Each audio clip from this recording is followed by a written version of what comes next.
Good morning, everyone. Good morning and welcome to a new day. We welcome you to the 25th NECCIPR Roundtable. Some of us in this room have the privilege of following the powerful convener and visionary for this whole long period. Some have seen how something that started like a little vision to create industry impact through integrated discourse has turned into a continental program. Thank you. Thank you so very much. The topic for today is globally relevant. The 25th edition's discussion is going to be on social media, national security, and social change. The need to bridge the gap for development in Africa. And who else is best to bring the biggest level of knowledge to today's discussion than one of our own who is doing great things across the continent of Africa around growth and development.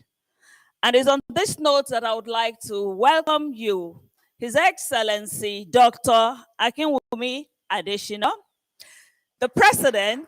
Thank you. Well deserved. I wonder what we do when we then read or listen to his beautiful citation. But I'll still mention the President of the African Development Bank. I'd like to also welcome other dignitaries in this room. All have come from diverse backgrounds.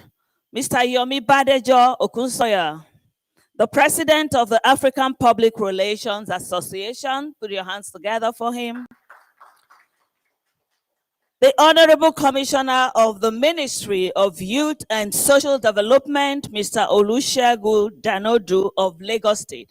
He is represented here by Mrs. Olaito Ayileka. The Vice President of the Public Relations Consultants Association of Nigeria, Mr. Adedayo Ojo, we welcome you. Would also welcome every single person who are in this room. We are all dignitaries in our own right. But would like to also welcome the manager of the Office of the President, Mr. Oyewusi, who has also made some of these logistics possible. Thank you very much. And he is also joined by several other dignitaries that have come here representing the office and portfolio of the African Development Bank. Would like to recognize also a very distinguished man who has made all of this vision come to life, Mr. Ali Balogo. We welcome you. Thank you very much for joining us today, Mr. Obi Asika, the man who wears many crowns, tech expert, digital innovator, entertainment and media, social media enthusiast, and the bringer of the Social Media Week. Please put your hands together for him.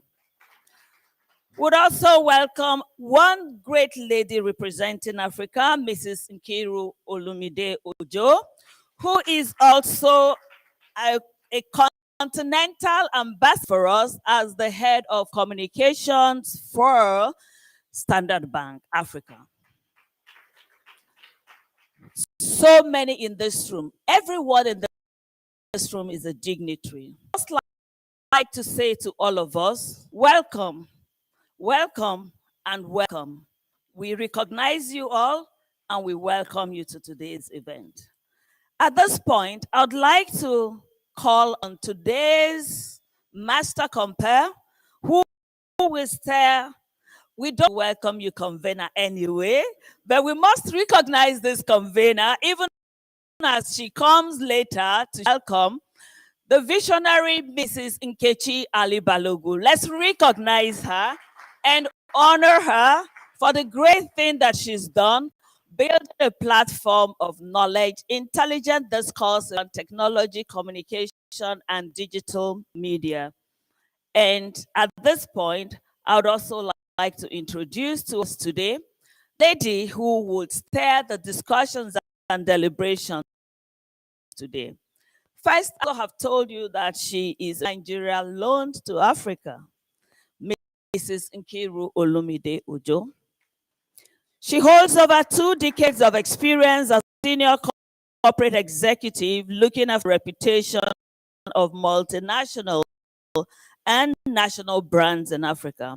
Her work experience spans across various sectors that include the financial, aviation, telecommunication, and the oil and gas sectors. She currently works in the Financial Service Group in South Africa, and her work scope covers several African countries, 23 that I know. And the founder also of Lighthouse Network, a platform she set up to groom and shape and mold other female leaders for tomorrow. Over the past couple of years, Nkiru has had several recognitions, including most recently, the Leading Ladies Africa's Top 50 Leading Africa Corporate Women. Please put your hands, it's very worth it. And then currently a PhD student at the Witwatersrand University in South Africa. She holds a master's degree in strategic marketing management. Nkiri is also a certified coach. She is a public speaker. She's a published author, and she's a female enthusiast who has been around building and shaping women. She is married to Olumide Ojo, and together they have 2 children. And my name is Chizo Malizi. I'm the Chief Executive Officer of FITC, Financial Institution Training Center, where we mold talent and grow knowledge solutions for the financial service sector across Africa. Thank you very much. Kiru, please step up.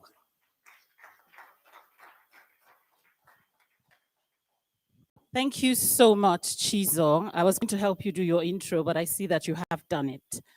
Ladies and gentlemen, it's a true pleasure and honor to be here. Thank you also to everyone who's watching us online and who will be participating online. We will get straight into it, and very quickly by calling up to stage the convener of this program. And right before we do that, I'd like to read her profile. Nkechi Ali Balogun is one of the leading public relations experts in Nigeria. Thank you, I can do with that 8, thank you.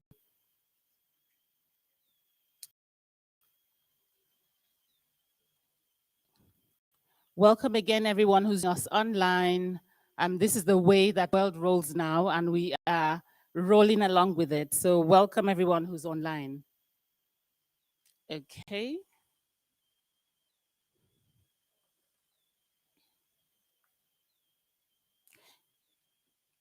We would like also to recognize Dame Julie Oka, who's joining us here today, and also, I'll pause at this time.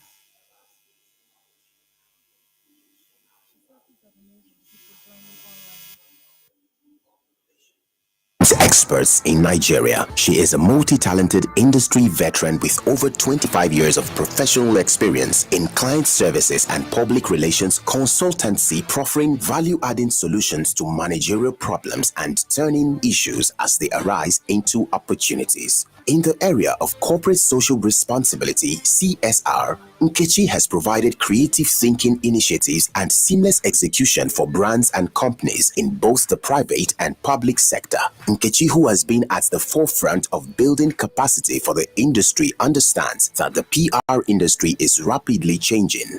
Therefore, she is committed to the consistent design and delivery of the best available public relations and management strategies, especially in the area of crisis management and governance. Her company is poised to become one of the leading and most referenced PR consultants in the country. Her wealth of experience includes serving as chairman of the Nigerian Institute of Public Relations, Lagos State Chapter. She is a gifted strategist with intuitively creative abilities. As a result, she is an in-demand industry facilitator, perception manager, motivational speaker, crisis manager, and mentor. Nkechi holds a first degree in English education and a master's degree in mass communication from the University of Lagos. Nkechi also has a postgraduate diploma in marketing from the University of Nigeria, Nsukka, and an MBA in management from the same university. In addition, she has attended public relations management courses in Frank Jackins School of Public Relations, London, and the prestigious Lagos Business School. She is currently a doctorate research candidate in the University of Lagos. Nkechi has won many awards and is the first female to receive the prestigious PR Golden Eagle Award as the most outstanding public relations practitioner for the Nigerian Institute of Public Relations, Lagos, 2010 and 2011. In recognition of her outstanding contributions to the media industry in West Africa, she was one of the recipients of the Red Media Living Legend Industry Award 2015. In addition, she was honored with the coveted African Women Leaders Organization OLO Award in the Phenomenal Women of Worth 2018.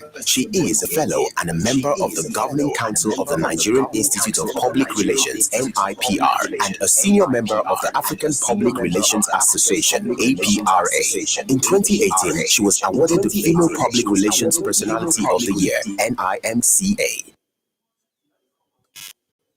Thank you so much for supporting me with that articulation. Ladies and gentlemen, can you join me as we give a very warm round of applause to Mrs. Nkechi Ali Balogun. Please keep the applause going as she comes up to the stage. Thank you, thank you. Keep the applause going.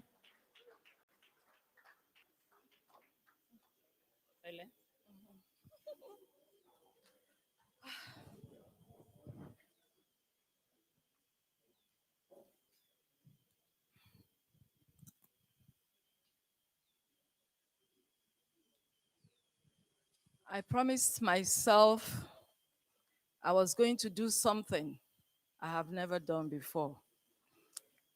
Some may be offended by it, some may not.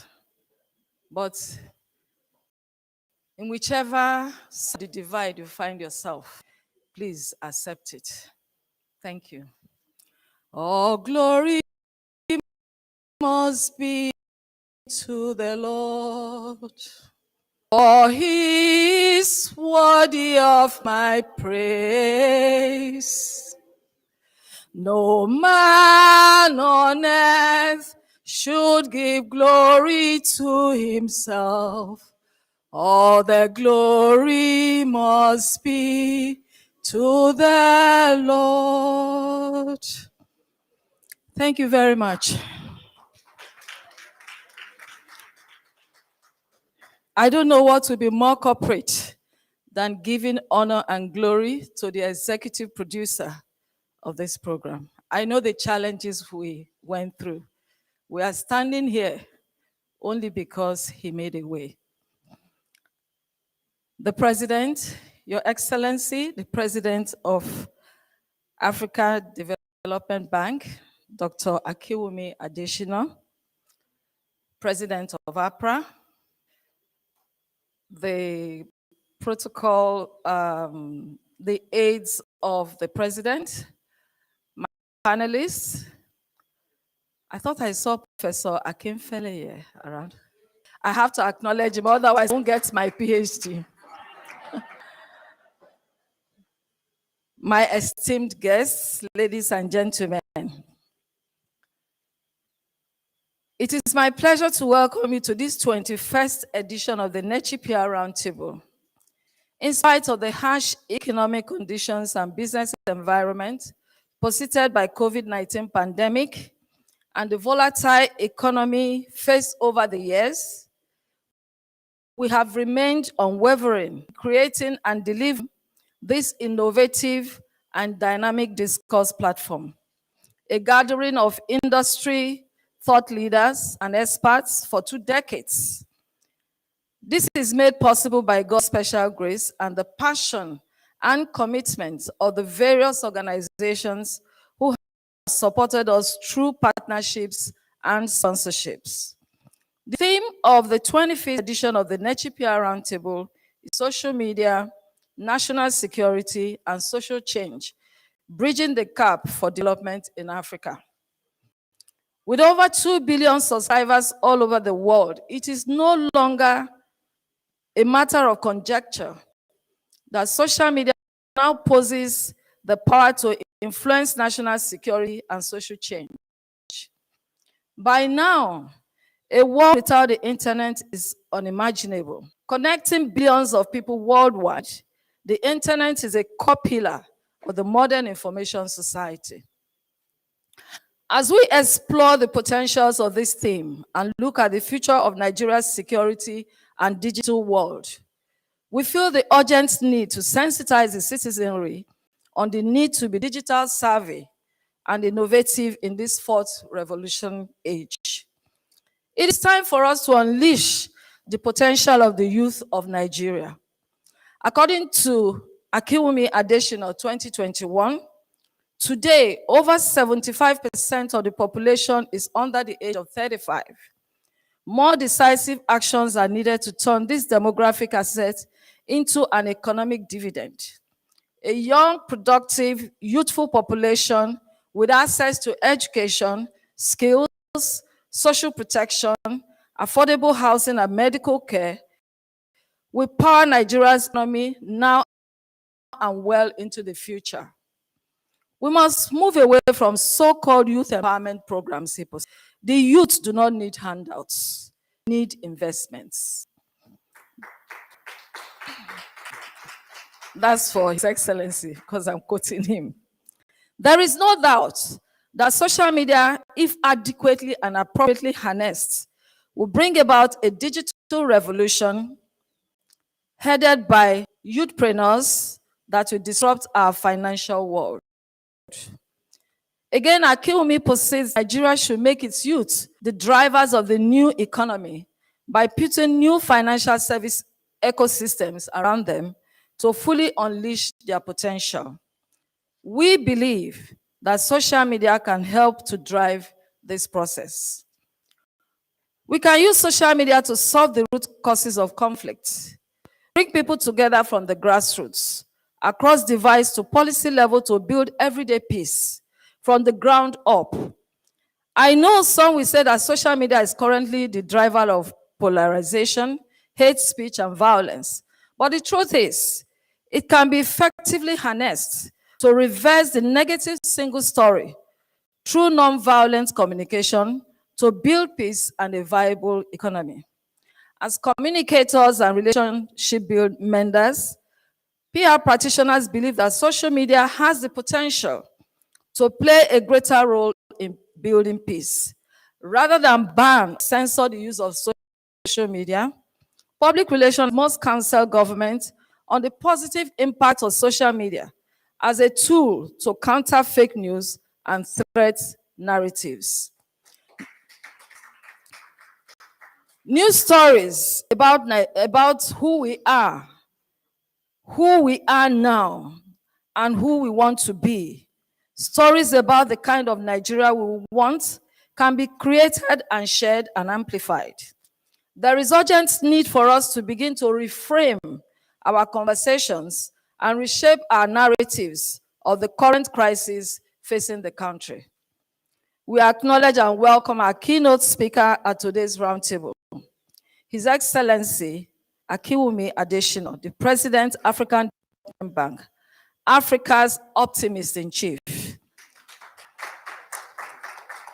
The innovative and revolutionary growth enhancement scheme and the e-wallet system, which he introduced as the then Nigerian Minister of Agriculture, brought about a dramatic turnaround in farming and food production, making it attractive across generations.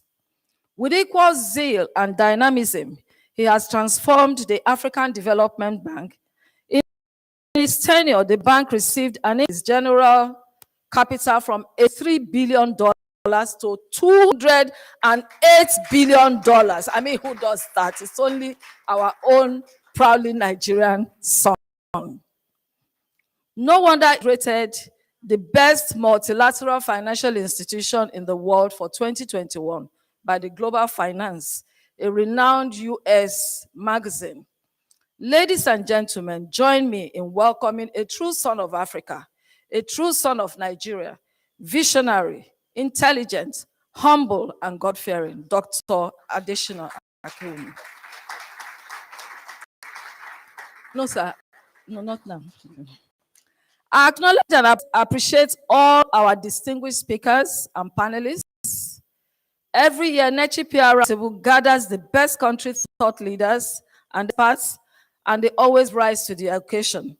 I welcome, specially in no particular order, Langpe Omoyele, Dike Chukwumerije, Comfort Coleman, Mary Ikoku, Julie Oka Donley,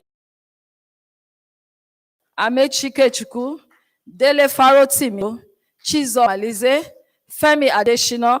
I'm sure you've seen Femi online. Obi Asika, Musikili Mojid, and Anthony Che. I welcome our roundtable delegates and participants from across the world who are gathered here today. And also, I have over 2,000 people viewing right now. I also welcome you all because of social distancing. As usual, this edition of the Roundtable promises to be a insightful, engaging, and stimulating event. We acknowledge and thank our Roundtable partners and sponsors. We say a very big thank you to ADB, our major sponsor this year, Zenith Bank, Stanbic IBTC, our ever-present and reliable partner, Polaris Bank, I think Polaris is beginning to chase Stanbic, Nimasa, Eco Hotel, and very recently First Bank, and other donors whose giving has sustained this dream over the years, even in the face of economic meltdown brought about the COVID-19 pandemic. To our media partners, we say a very big thank you for telling our story. The NECCIPR Roundtable is a non-profit event designed to foster global competence using strategic communication. It has evolved over the years to become an epoch public relations event where communication experts deliberate on topical issues to bring about a paradigm shift in governance and economic reforms. I'd like to conclude by appealing to you not to allow the vision of the Roundtable to die by financially assisting us to make it a reality each year. It will, if you like to partner with us in any area, we are available for further discussions. I'm done. So I welcome all the delegates and fans, and I look forward to having very rewarding sessions. Once more, and on behalf of NECCIPR Roundtable's indefatigable organizing committee headed by Mrs. Thelma Oko, another pillar of support, I say welcome. God bless all. Thank you very much. Thank you, and well, super done. Ladies and gentlemen, can we give her another round of applause, please? Thank you for setting the tone. Thank you for reminding us of the objective of this forum. Thank you for stimulating, our thoughts as we get ready for the various panels. But right before we go into this, we'd like to introduce our keynote speaker.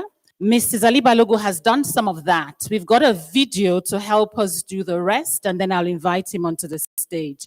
Thelma, can we have the video on now? Thank you. Great. He has been described as Africa's optimist in chief. And I know that in little pockets, I've heard him being described as Africa's principal brand ambassador. Can we please give him a round of applause? Thank you, thank you. Do we have the video? Yes, thank you.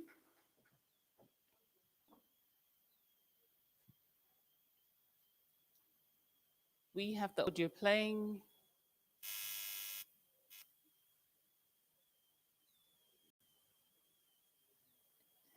President, African Development Bank Group.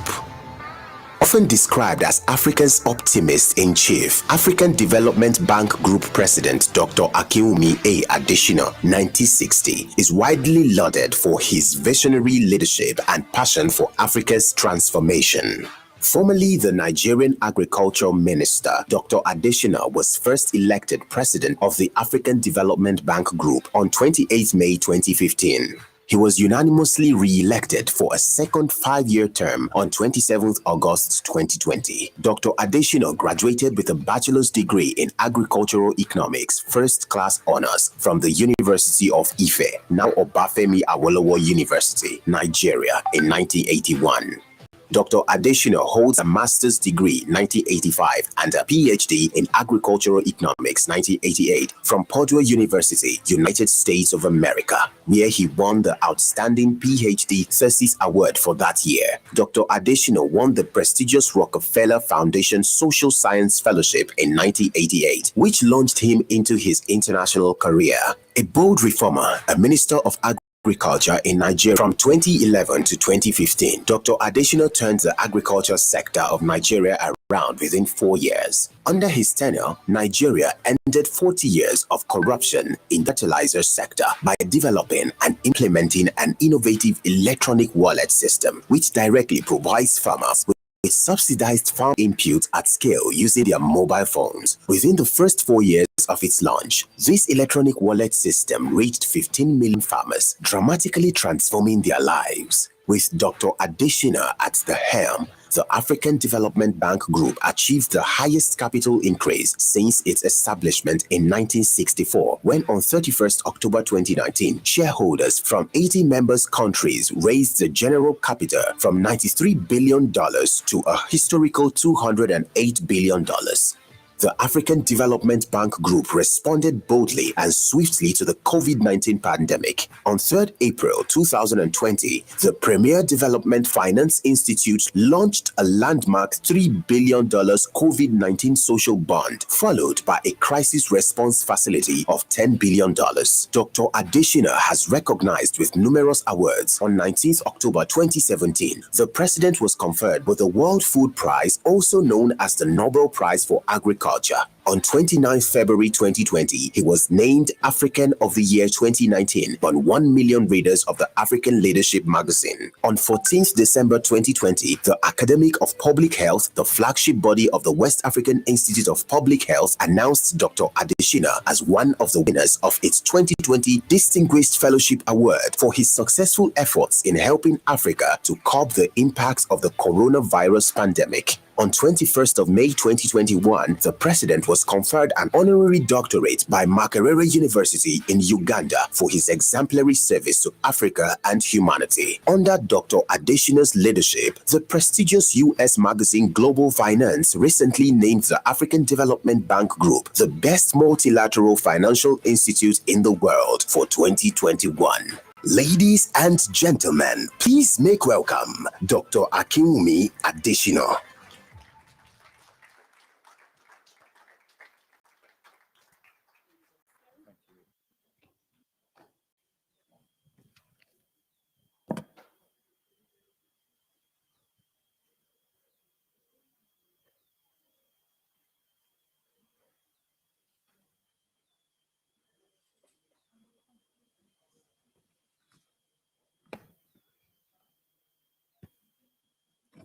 Thank you very much for that very warm welcome. Mrs. Ikechi Ali Balogun, founder and the convener of the NECCIPR Roundtable. Mr. Yomi Badejo Okusanya, president of the African Public Relations Association. My dear brother, namesake, I know you're online, Mr. Femi Adesina, Special Advisor to His Excellency the President of the Federal Republic of Nigeria, who's in charge of his work on media and publicity. Professor Raf Akinfeleye, a distinguished communications scholar and chairman of the Center of Excellence in Modern Media and Cinematography. I had to welcome you and also put in a good word that Ikechi should actually finish her PhD thesis. Mr. Dike Chukwumerije, an award-winning poet, author, managing director, Simply Poetry Limited. I enjoy reading your lines. Mr. Lampe Omoyele, the managing director of Nitro 121. And there's somebody else here that I need to introduce. You know, when we were in the university days of Aluta Continua, Mr. Wole Lauye. He was the president of the Students' Union when we were in the University of Ife. So we will not say all the things we did right here today. Dear friends, dear compatriots, distinguished ladies and gentlemen, good morning to you. I would like to heartily congratulate you, Mrs. Nkechi Ali Balogun, for convening the 21st NECCIPR Roundtable. For more than 2 decades, you have displayed a strong leadership role in the sphere of public relations in Nigeria. Congratulations. I also congratulate your dear husband, Mr. Ali Balogun. I was speaking to him just before we were on the red carpet, before we came in, and he took great pleasure in letting me know that he finished from the University of Ife, to which, of course, I was absolutely delighted. But he also went a little bit further to remind me when he finished. And so he said, President, I finished in 1983. I said, Jamba it. And he said, no, I don't know if you heard me. I said, I finished in 1983. I said, Jambito. Thank you for all the great work you did. There, Mrs. Nkechi, I can see why you are so successful. You are one very determined person. You're smart. You're creative. You're dynamic. And you are resilient. And I must say, very, very prayerful. It was not easy being here for me today. As you know, we have COP26 coming up, and I have a lot of global responsibilities. But I decided to be here physically, in person, because I wanted to specially honor you.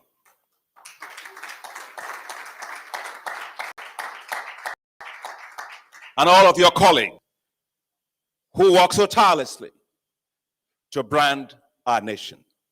Thank you for all the work that you all do.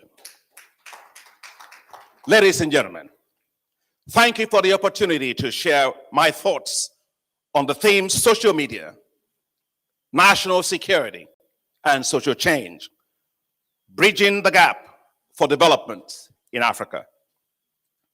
8 years ago, I did something that will change one of the ways in which I interact. First, as minister in Nigeria, and later as president of the African Development Bank. I actually created my own Twitter account. Since then, I have posted over 2,000 messages and had the privilege of engaging with more than 500,000 followers. I wanted to connect with people.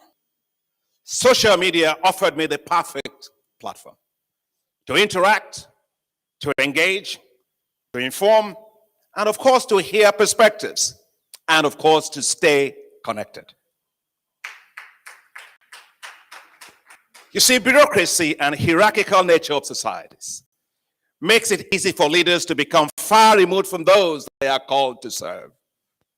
A letter written to them may get to their attention, hopefully, if you're lucky, or you may receive a computerized reply.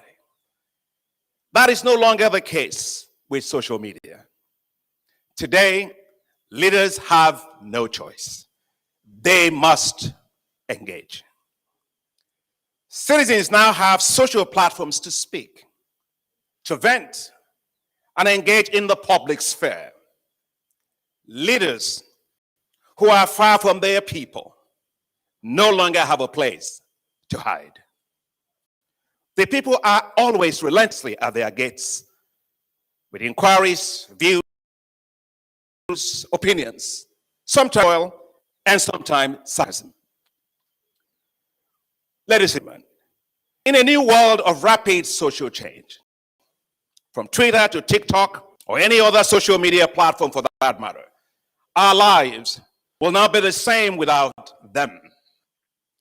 just a few weeks ago, Facebook, Instagram, WhatsApp experienced a global outage that cut off users from their platforms. By the time the services returned to normal hours later, billions of people and businesses and business users were already hyperventilating about the disconnection from their virtual worlds. Today, billions of people have unprecedented power to communicate and transcend boundaries and barriers right in the palm of their hands via smart mobile phones. It is a new world and one in which citizens wield influence that was not possible just over 15 years ago. The power in the palm has democratized communication and given users transformative platforms to communicate their ideas, to promote goods and services, and to build social, professional, and business relationships, not only nationally, not even regionally, but also globally. The number of social media users in Africa is rising rapidly. The estimates for 2021 are that 45% of the population in Northern Africa use social media. 8% in Central Africa because connectivity is still a problem. 10% in Eastern Africa. 16% in West Africa. 31% in Southern Africa. According to the International Finance Corporation, Africa's internet economy contributes close to $115 billion, or 4.5% of the continent's total GDP. And that could reach $180 billion, or 4.2% of GDP by 2025. There are around 40 million social media users in Nigeria today. While those are large numbers by any standard, it is less than 20% of the population. By comparison, Taiwan has a social media penetration of more than 88%, and that's a smaller country than we are. But Nigeria is catching up fast. Last year, the number of users increased by a whopping 22%. WhatsApp is now the most popular social media platform in the country at 93%, followed by Facebook at 86.2%, and YouTube at 81.6%. Twitter used to have 61.4% of the internet users in the country prior to the ban imposed by the federal government. Today, social media has become the place. Opinions are claimed and discussions are held. Communities are built, business is conducted, and information is shared. Its influence and reach in terms of real-time communication and messaging are simply unprecedented. The ability to reach millions of people in an instant is already well established by the so-called Twitterati, the Glitteratis, businesses, public servants, political figures, and the public alike. In contrast to traditional media platforms of television and radio, social media platforms are participatory systems of communication. Audiences that were once simply passive consumers of whatever was available on television or radio now have mind-boggling choices whenever and wherever they want to access online content. Today, backseat audiences are now in the front seat, driving content, news, and information.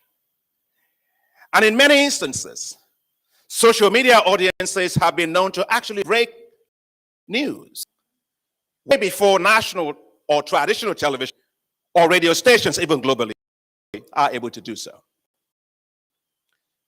So, welcome to the world of user-generated content. Whether it be on Twitter, Facebook, Instagram, or TikTok, the world of media and communication has changed forever. But the network society is not without its shortcomings. Powerful algorithms developed by social media platforms are not necessarily neutral. They control and shape and define what we see and the ideas we engage with. The psychological and addictive powers sometimes of social media are already well established by analysts. Beyond seemingly harmless likes resides the power of social platforms to track preferences, behaviors, and personalities. The end result is a powerful analytical tool that allows companies to market and sell information and details, whether you recognize it or not. And I remember my wife, she's more Twitter savvy, social media savvy than myself. And every time I would try to do something, they would say, oh, you got to click this. If you want to do this, click that, and so on, because of cookies. I say, enough cookies at my home. I don't need to eat anybody's cookies on their own platforms. Why is the power and profit of the business models of social media platforms? A 2019 survey by the Pew Research Center in the United States across 11 emerging economies found that many respondents were worried about the risks associated with social media and other communications technologies. It cited the benefits of social media in other respects. Simply put, they were concerned that social media had amplified politics in positive and negative directions. On the one hand, making them more empowered politically and potentially more exposed to harm at the same time. Nigeria was not included in that survey, of course, but it is safe to assume that even here, opinion is divided. Opinions about the merits or demerits of social media will be debated for ages to come. For now, it suffices to say, young, savvy, empowered youth have leveraged the amazing power of social media platforms to fashion together networks for information, business, and social interaction. Many influencers, and so many of them here today, or young entrepreneurs, have been able to scale their businesses and break into global value chains. Now, on the flip side, in developed and developing economies, not all traditional gatekeepers of information and communication have been happy to lose considerable control and influence over how information and content is distributed and consumed. However, even in countries where governments have clamped down on social media platforms, users have simply masked their identities and bypassed denials of access by simply using virtual personal networks, otherwise known as the VPNs, to protect their data and online privacy. We do not need to be reminded of the power and influence of social media, for better and for good.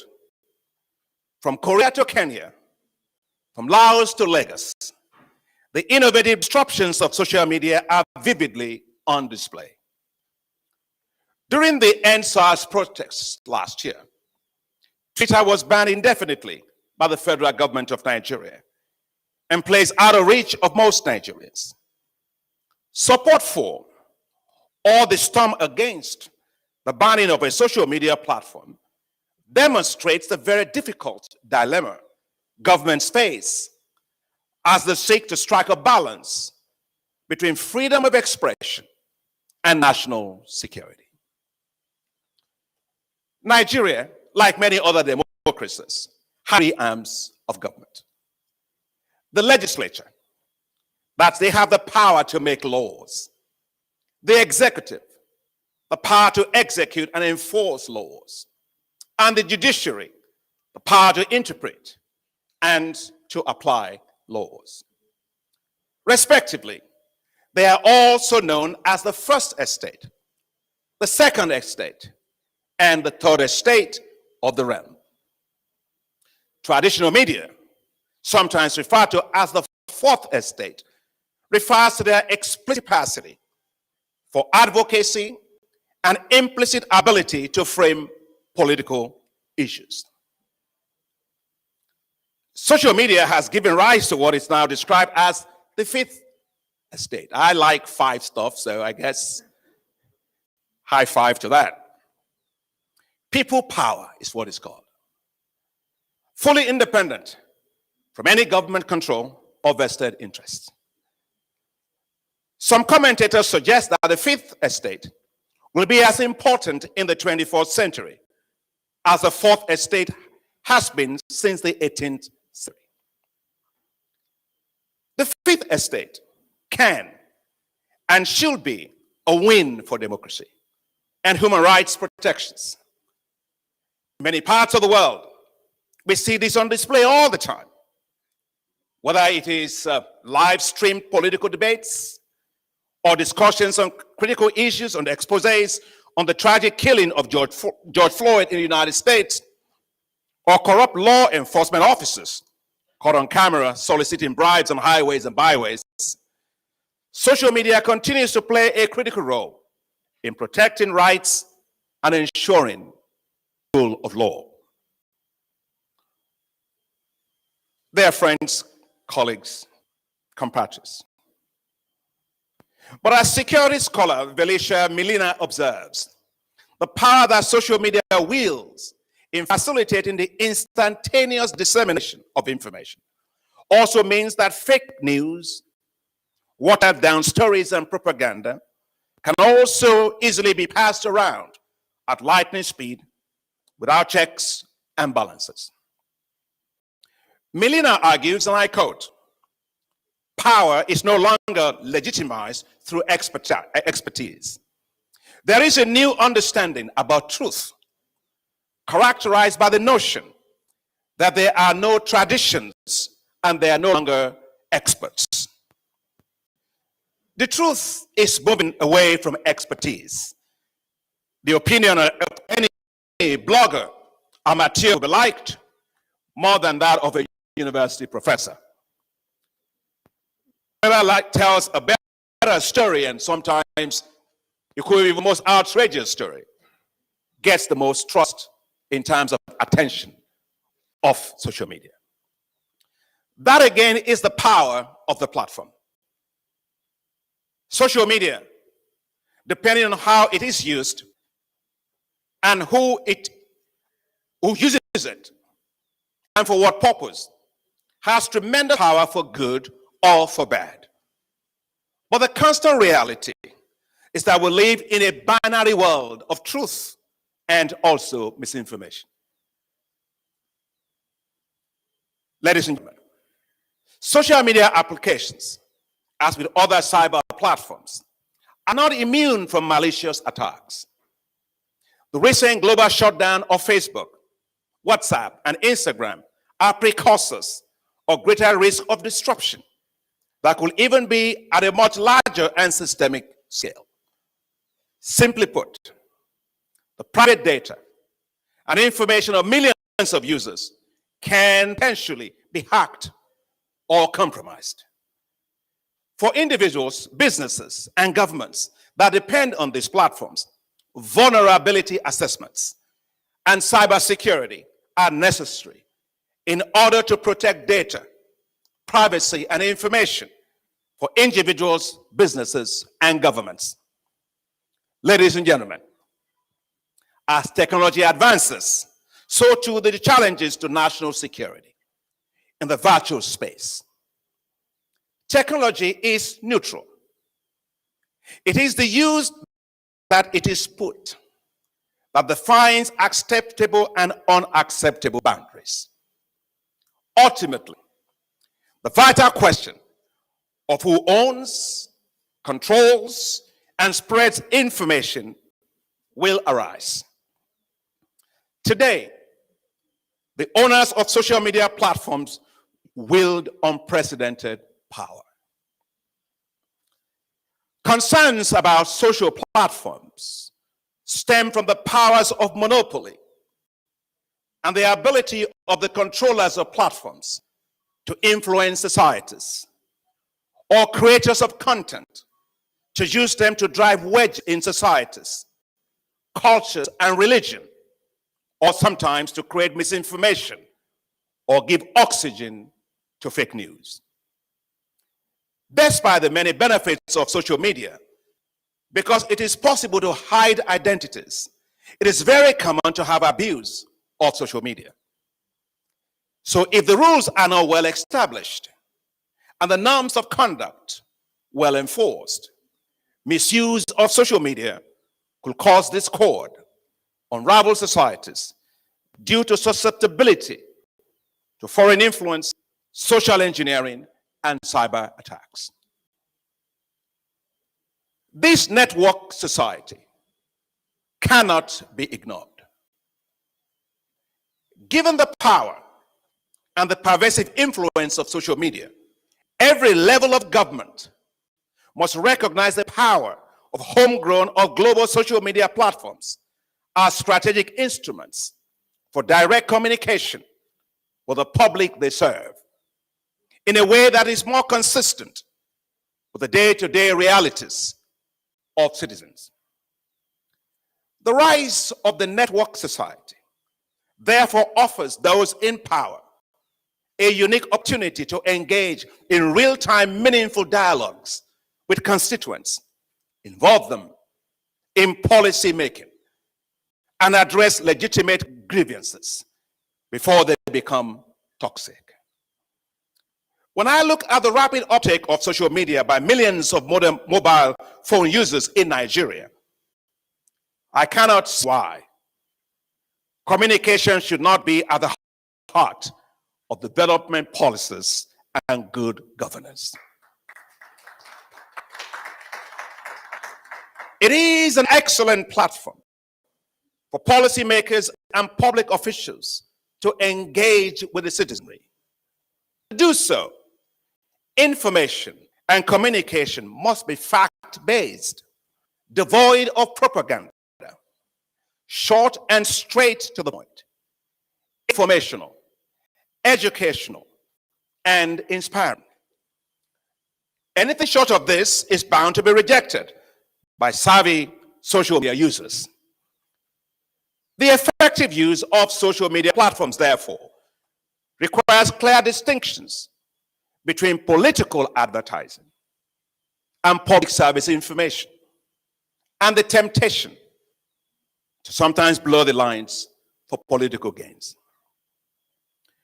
Communication for development and good governance requires innovation, creativity, and an astute understanding of the felt needs and grievances of citizens.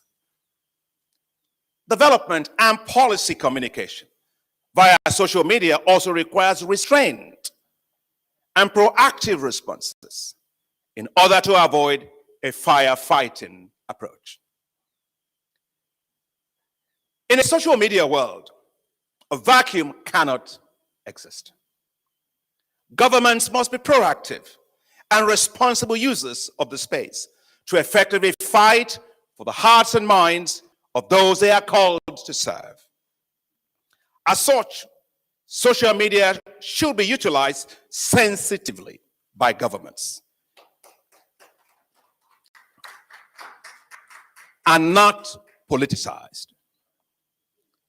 Ladies and gentlemen, Google's motto, their motto used to be called, "Don't do evil." Now it is "Do the right thing." That's exactly the point I'm trying to make. Do the right thing. Follow the law. Act honorably. And treat each other with respect. Social media empowers citizens to say yes or no on issues. It provides the opportunity for, and hopefully, but sometimes rarely, constructive feedback, solutions, and a refocusing of priorities.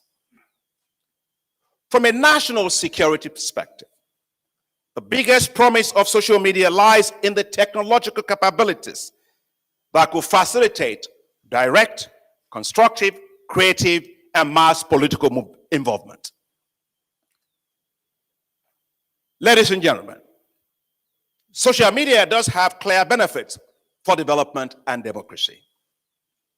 Whether this be rallying citizens for worthy causes, inspiring action, providing millions who are once voiceless with a voice and a platform to do so, and for providing access to information for many who were once marginalized and cut off from traditional TV broadcasts or print publications.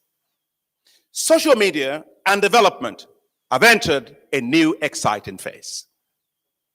Aside from self-advocacy and creation of platforms for people to speak for themselves, the opportunities for wealth creation in application and content development, in marketing, branding, e-commerce, and business-to-business opportunities are simply mind-boggling. At the African Development Bank, we realize the value of social media. We are active on multiple platforms, including on Twitter, on LinkedIn, on Facebook, and Instagram. Each has shown steady growth over the past 4 years in terms of followers and engagement. I keep my eyes on this, and I want us to continue to communicate because I'm an ardent believer in the power of accountability to the public that you serve.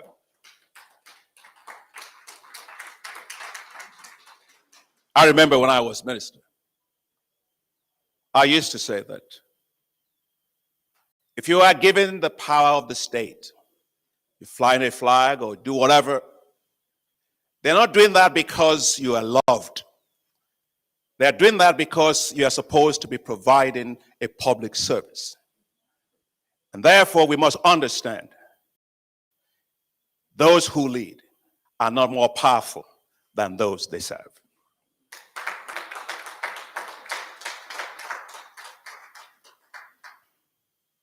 Our Twitter has emerged as our most important podium for us to disseminate information rapidly to a large global audience. Our Twitter follower account recently surpassed 400,000 and keeps on growing. In the past 1 month alone, our impressions have increased by close to 35%, and our mentions have gone up by 30%. Ladies and gentlemen, since I was elected as president of the Development Bank by God's grace 6 years ago, together with our partners, we have made a difference in the lives of 335 million people across the continent. When COVID-19 pandemic started, the bank moved very rapidly and launched a $10 billion crisis response facility to provide support to countries to address fiscal challenges they were facing. The bank also launched a $3 billion fight COVID-19 social fund on the global capital markets, the largest ever US dollar denominated bond ever issued in world history. Such was the audacity of our response. We provided $289 million to Nigeria to support its efforts to tackle the pandemic.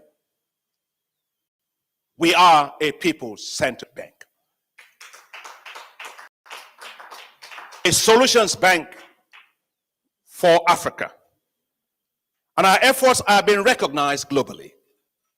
In 2021, the the globally renowned financial magazine, rated the African Development Bank as the best multilateral financial institution in the world. The African Development Bank has maintained its stellar AAA rating by the major global credit rating agencies in a row for the past 6 years. We will keep communicating our achievements via social media and listening to the areas that we need to improve on. But more importantly, we will continue to use social media to win even more support and understanding for our high five agenda. I told you I like 5 things, so let me say it to you. Light up and power Africa. Feed Africa. industrialize Africa, integrate Africa, and improve the quality of life of the people of Africa. Now, you may think that's just a greeting, because I remember when I started it, some folks actually thought it was a way of just saying hi. But in fact, an independent analysis by United Nations Development Program showed that if Africa achieved these simple high fives, it will have achieved 90% of the Sustainable Development Goals and 90% of Agenda 2063 of the African Union. So I'd like you to turn to the person next to you and give them a COVID responsive high five or COVID compliant high five, because you have to keep social distancing. These high fives of the bank are changing lives in Africa at scale. In the past 5 years, the bank has helped to connect 21 million people to electricity. Over 76 million people have benefited from access to improved agricultural technologies for food security. 12 million people have received access to finance through our investee companies. 69 million people have benefited in terms of access to improve transportation through our investment in infrastructure. And over 50 million people have benefited from access to improved water and sanitation. Ladies and gentlemen, results matter for institutions. Results matter for businesses. Results matter for governments. And those results must be at scale that impact on the lives of people. But when the gap between the expectations of citizens and the promises of government widen, the gulf of mistrust or distrust deepens, and social media becomes an avenue in which people vent their frustration or dissatisfaction. And sometimes the platforms are used to organize collective action on the public space for socio-political discourse shrinks or democracy is threatened. The Arab Spring Revolution showed the power of social media to organize for democracy, human rights, and better living standards for the population. Social media is not in short of a revolution. It will equally play a definitive role in Africa's transformation and economic revolution. To reap the benefits of this revolution, countries such as Nigeria, including Nigeria, must work, however, on the analog complements by strengthening regulations that ensure competition among businesses, by adapting worker skills to the demands of the new economy, the economies of the future, and by holding institutions to account. Africa has a task of titanic proportions on our hands. That's because an undeveloped, underemployed generation of young men and women is probably the nation's greatest security risk, and not the use of social media per se. The kind of social change we will see, or we would like to see, is only possible if the youth have hope, jobs, and confidence in the future. Considering that almost 70% of Nigeria's population is under the age of 35, the impact of development or the lack thereof is critical for the future of Nigeria, its stability and prosperity. But as a bank, we are optimistic. We are working to help to create 25 million jobs by 2025. We are investing heavily in quality infrastructure to transform the backbone of Africa's technological revolution. To support Nigeria, the African Development Bank is preparing investments in Nigeria's digital and creative enterprises. It's called IDICE, a $500 million investment program to be co-financed with several other partners. IDICE will promote entrepreneurship and innovation in the digital technology and creative spaces. It will help to create sustainable jobs and make Nigeria a global powerhouse in these industries. This program will help to boost innovation, especially in tech-enabled businesses and e-commerce space, where new and successful ventures are being launched in Nigeria. Nigeria stands poised, ladies and gentlemen, to be a great player in developing Africa's technological enterprises. Startups run by young Africans are already attracting millions of dollars of investment in capital. Expensia, Grow Intelligence, Time Bank, the Flutterwave, just to name a few, are well on their way to becoming billion-dollar companies. Today in Nigeria, Yabakan Valley has emerged as one of the leading tech hubs in Africa, with between 400 and 700 active startups worth over $2 billion, second only to Cape Town in South Africa. Andela, a global technology startup right here in Yabakan Valley, recently attracted $24 million in funding from Facebook founder Mark Zuckerberg. Already, Nigeria is home to 3 unicorns, the tech and enabling companies with valuations exceeding $1 billion, Paystack, Flutterwave, and InterSwitch.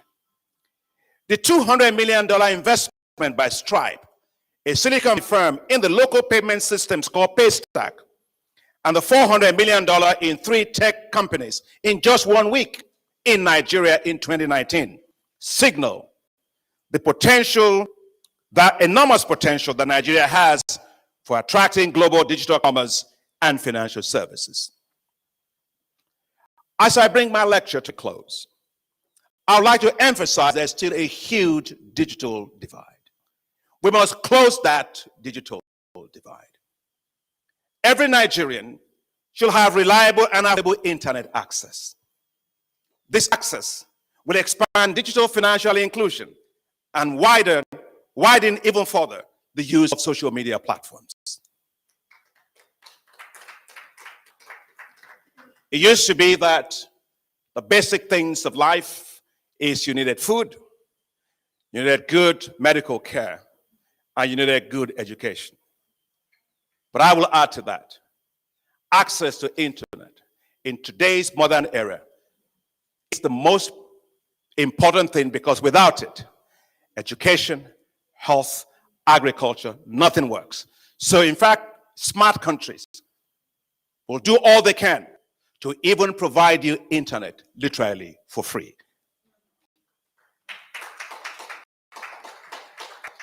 Ladies and gentlemen, social media is here to stay. It will continue to influence our politics, connect people, and shape our future.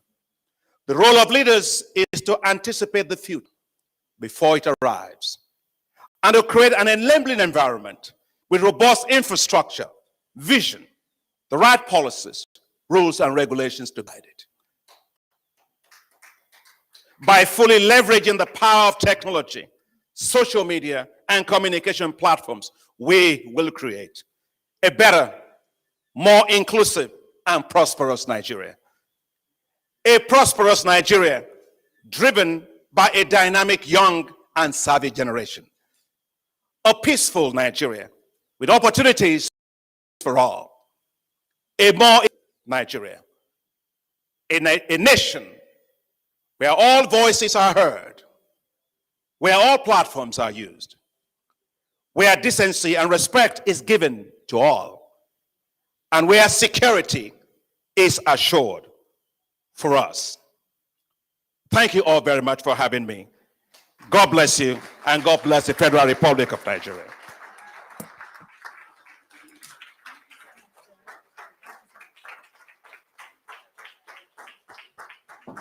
Ladies and gentlemen, can we please keep the applause going for the continent's Chief Growth Officer, for the continent's Chief Reformer.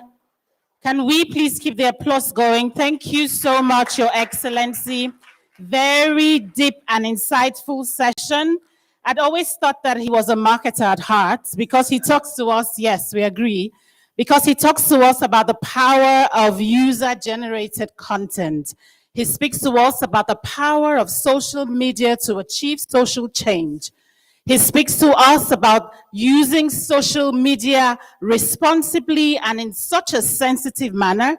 And if we do so, we can by every means harness good governance. Ladies and gentlemen, may we please put our hands together for him one more time. Thank you so much, Your Excellency. It has been a true delight to listen to you.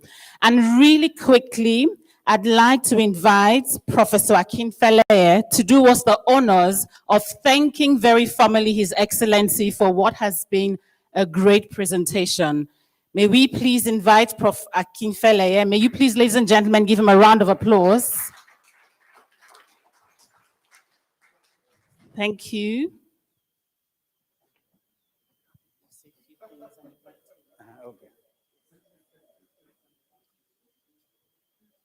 Good afternoon, ladies and gentlemen. I say good afternoon to ladies and gentlemen. Assalamu alaikum, alaikum salam, wa rahmatullahi barakatuh. I think I passed. I think we need to give what I call a locomotive applause to our guest speaker.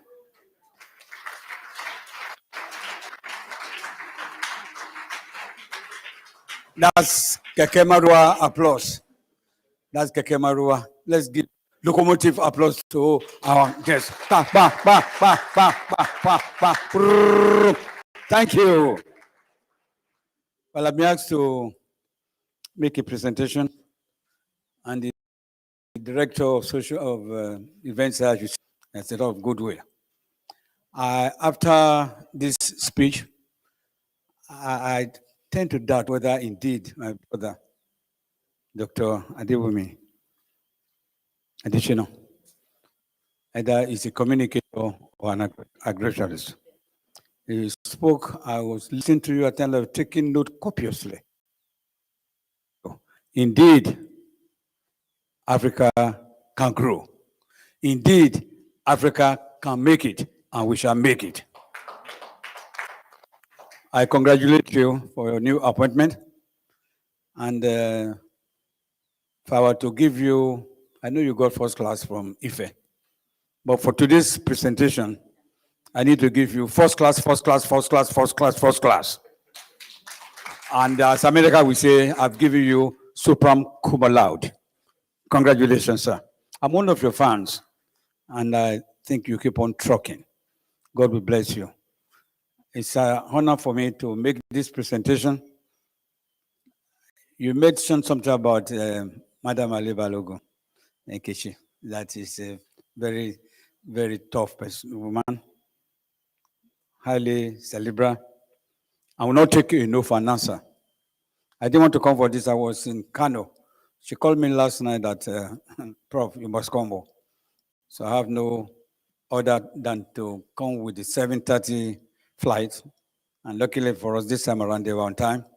But we have hold up from the after place. So I'm here in flesh and blood. So, so I leave a logo. I taught communication, media, mass media, and national security. It's a compulsory course in Unilag. And I've been teaching that course for over a decade. And I think Suraj is one of your panelists. He passed through that course. And she was the captain of that course. So I am not surprised that she's saying, doing something on social media, national security, and development, and inviting a development expert. I thank you, and I think we should give her a round of applause.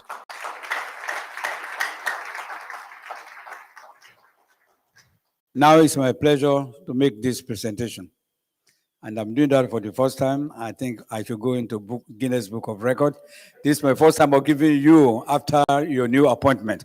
So over there, Professor Akinfeleye is giving this award on behalf of this. Thank you. If you please step forward a little bit. How many of you are from University of Ife? Raise up your hand. Well, great Ife. Before today, I always argue with my wife. He's from Ife. I said she's from Provisional University. She came back to Lagos to crown it up. So, to Unilag. So, my pleasure to present this to my brother. Yes.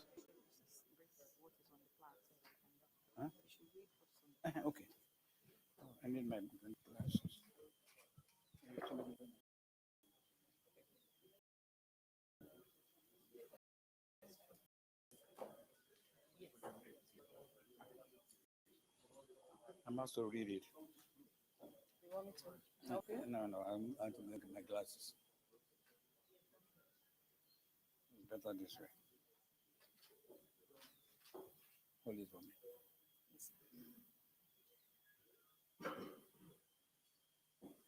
Thank you. Wow. Yes, NCC, Dr. Adewumi Additional. Akiwumi Additional will present you this special award in recognition and appreciation of your lifelong commitment to the development of humanity and Africa at large. For your empathy, exemplary leadership, and for leaving another indelible mark on the NECCIPR Roundtable. Signed, Nkechi Alibalogun, October 28, 2021. My pleasure to present this to you, sir. Congratulations. Thank you very much.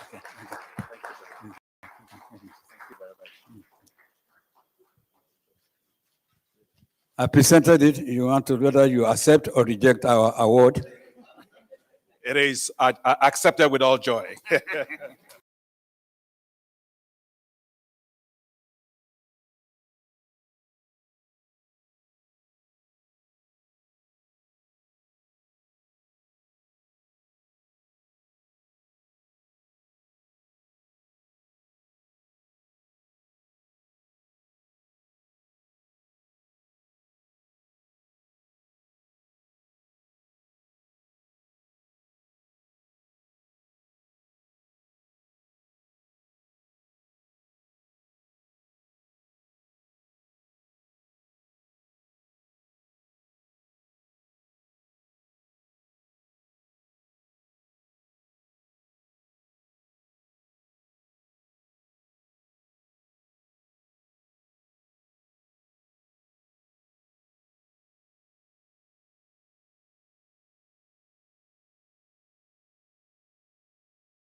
Of recognitions. And we do have Mr. Femi Additional, who's online and who regrettably is unable to sit through from his panel, and therefore we'll be having him on screen to deliver a few comments with regards to the topic, and then we can go straight into the panel session.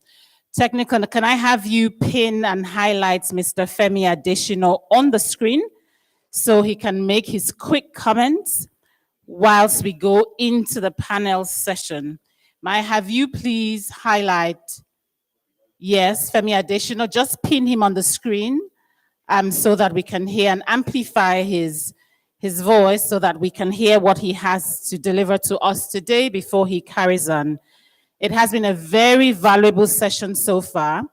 I think one of the quick questions I'm going to ask just whilst Mr. Additional is being pinned is, how many of the people here on social media? How many?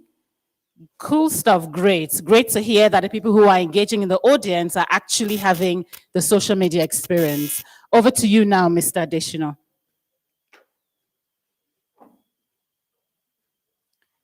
Can we unmute him? And can we amplify his voice, please? Unmute and amplify. Yeah, but the master person can unmute as well. Anyone who's sitting in front of the camera, can someone please give him a sign? I think in these days of hybrid and digital events, it's not uncommon being heard when you're not. Great. Yeah, but the master host. Yes, okay, can someone signal him? If you can see him on the screen, I mean, in the smaller screen, can you please unmute yourself, Mr. Additional? Dr. Additional, I beg your pardon, thank you. Can you please unmute yourself? Have you unmuted yourself? Because we heard you talking.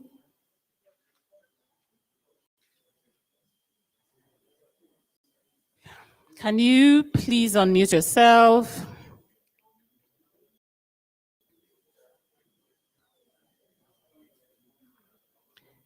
Okay.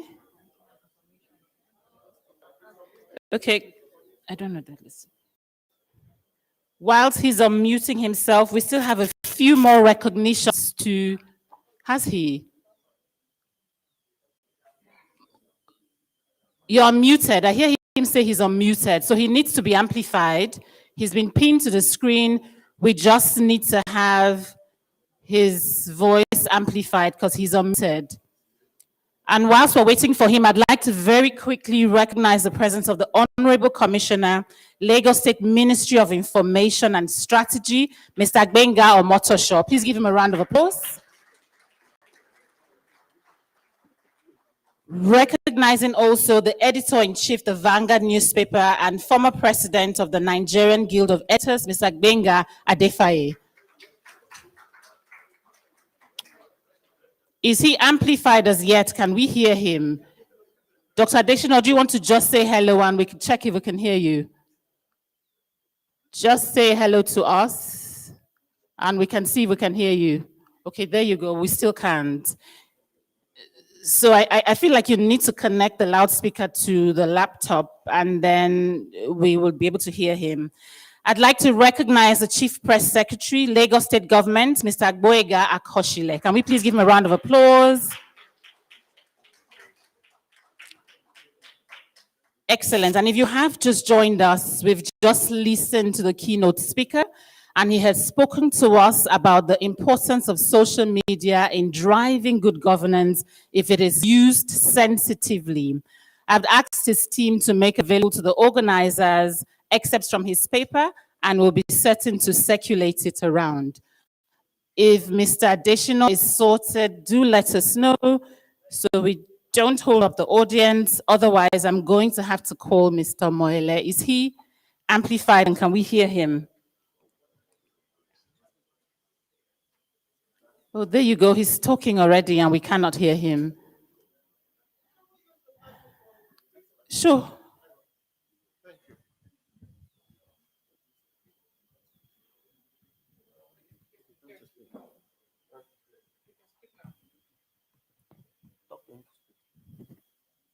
Hello? They're sending messages that they can hear me clearly.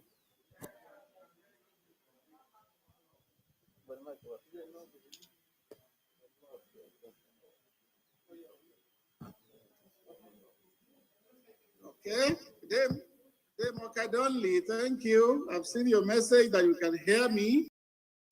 Yes.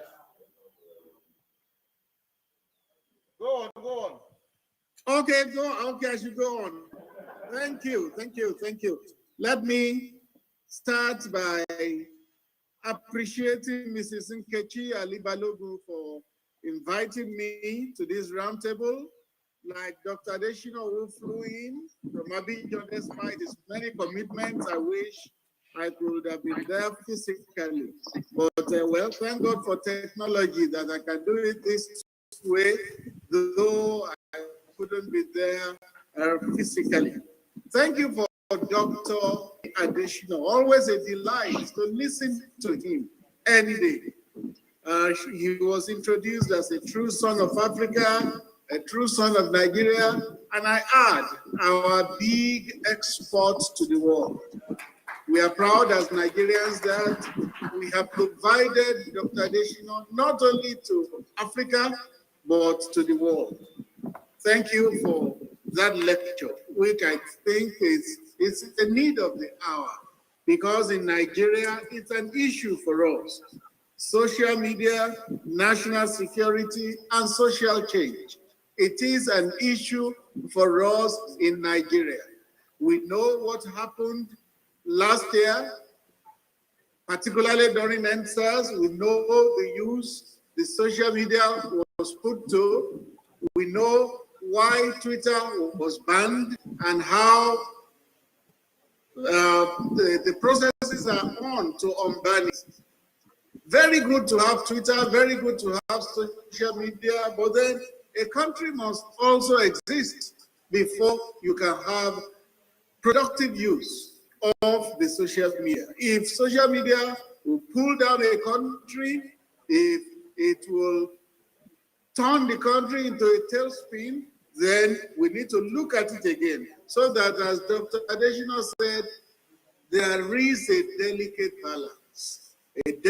balance between productive use of social media and the negative use to which it can be put. Remember the Arab Spring. Remember how it started from Tunisia, when the young man was, and how till it eventually consumed Muammar Gaddafi, who had been in power for 42 years in Libya. It moved like wildfire from one country to the other. So that shows you that the social media can be used for effective social mobilization. For good, can be used for evil. So how to tread that delicate balance between positive use of the social media and national security. Whereas we need social change, we need to mobilize for social change, but we also need to have a country. And I'm glad Dr. Adeshino has stressed that.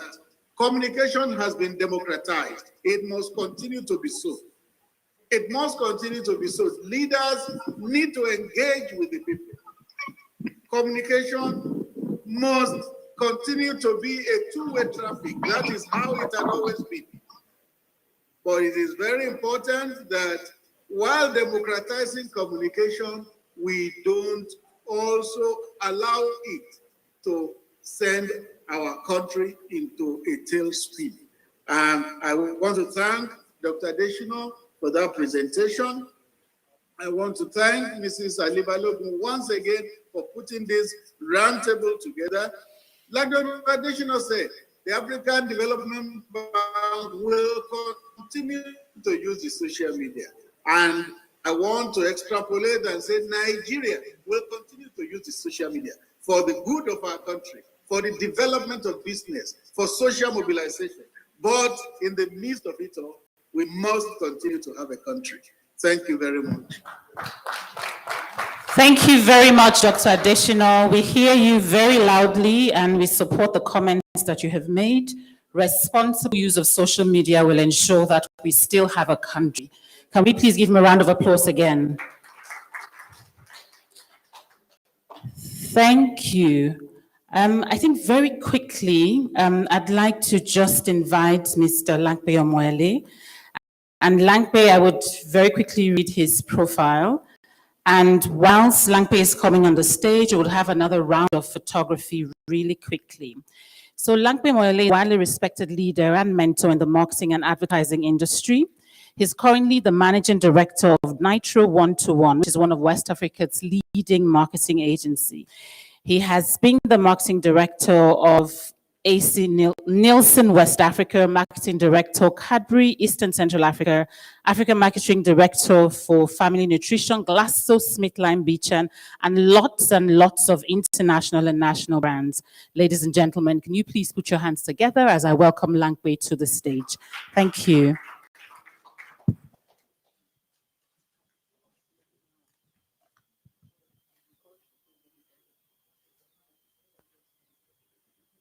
May we please have everyone who is a panelist for this session come forward. If you are a panelist for this session that Lankpe is moderating, may you please come forward. All of the panelists, can we have all of the panelists for all of the sessions? Can you please come forward? All of the panelists for all of the sessions, please come forward. I think I have a quick round of photography and then we will go straight into the first panel. Quick round of photography.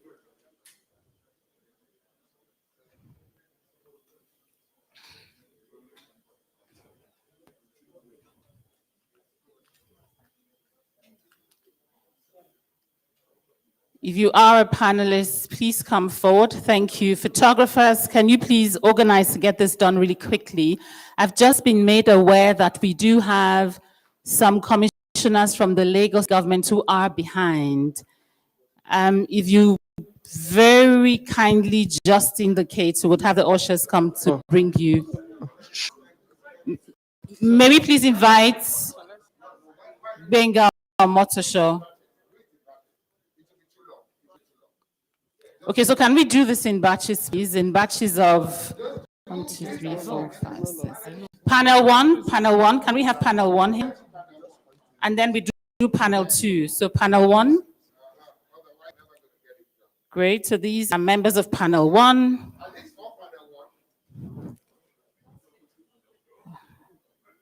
Okay, cool.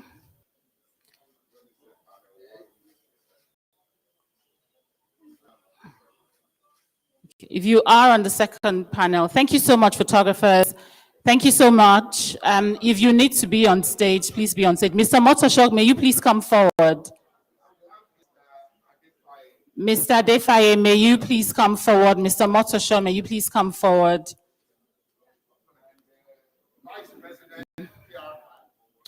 Can the Vice President of PR please come forward?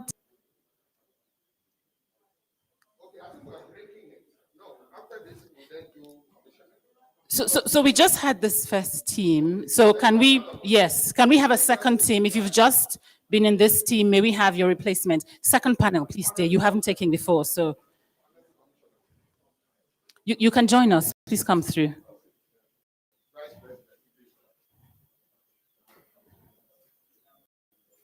You can come through, yes. Mr. Adefaye, where are you, sir?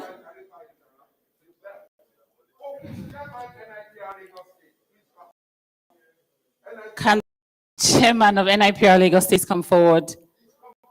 Really quickly.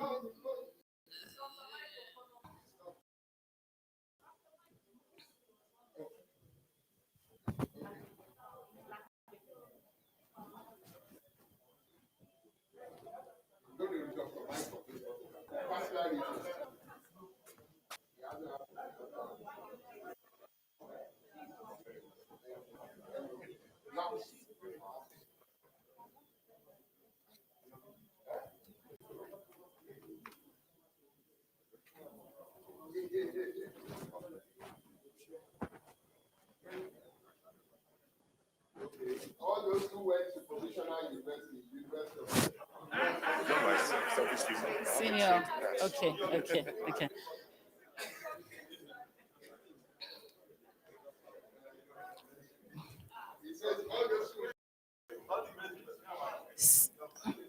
So is this the Great Ife?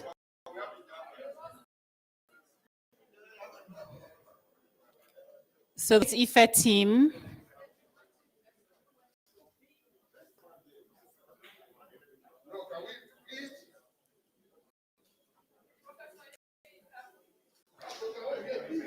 We have Professor Yinka.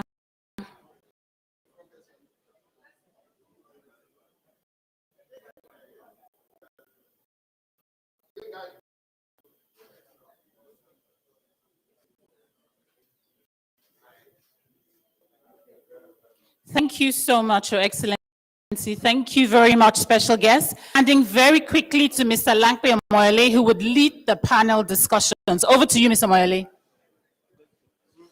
Thank you, Kiru. Good afternoon, ladies and gentlemen. We'll just allow His Excellency Dr. Kumi Adesina and his entourage to leave, and we'll go straight into the first panel.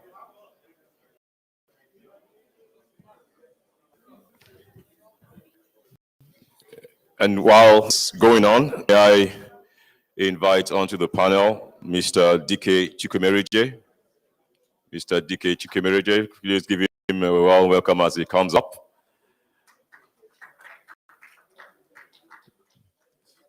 Mrs. Comfort Coleman, please join us on the panel. Mrs. Comfort Coleman, please give her a warm welcome as she comes. Thank you. Mr. Mojid Musikilu, please join us on the panel. Please, over. Mr. Obi Asika. Yeah, please.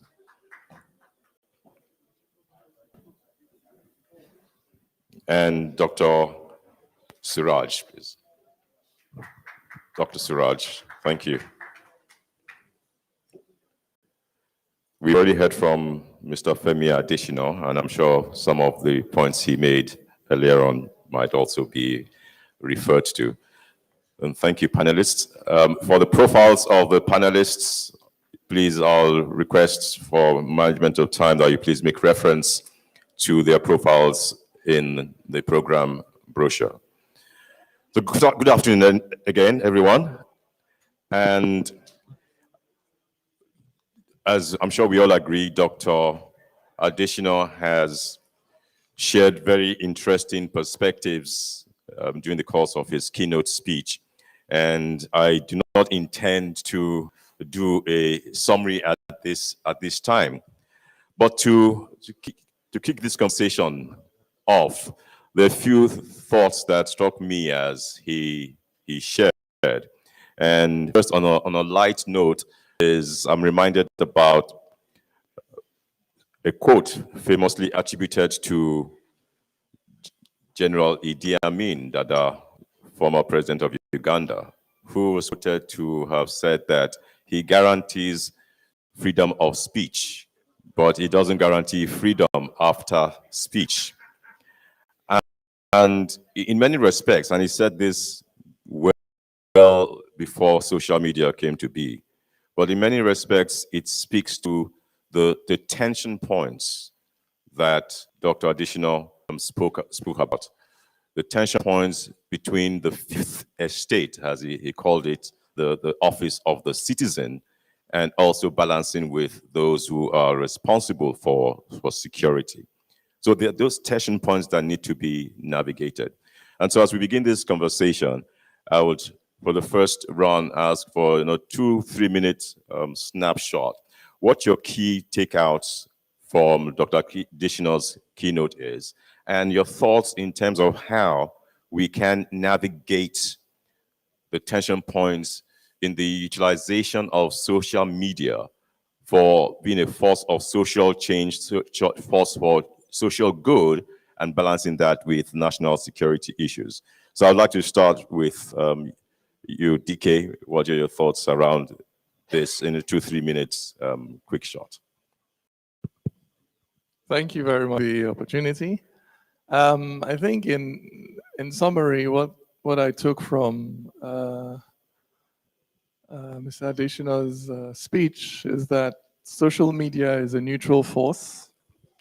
It can be used for good or for evil, depending on who is using it. And for me, I would like to say that at the moment, social media is a channel for expression of a lot of very valid grievances that the Nigerian people feel. So there's a lot of anger that's expressed on social media because of the concrete socioeconomic circumstances in Nigeria. And I would like to say that as much as communication for the government is always a powerful tool, but nothing speaks louder than the body language of government.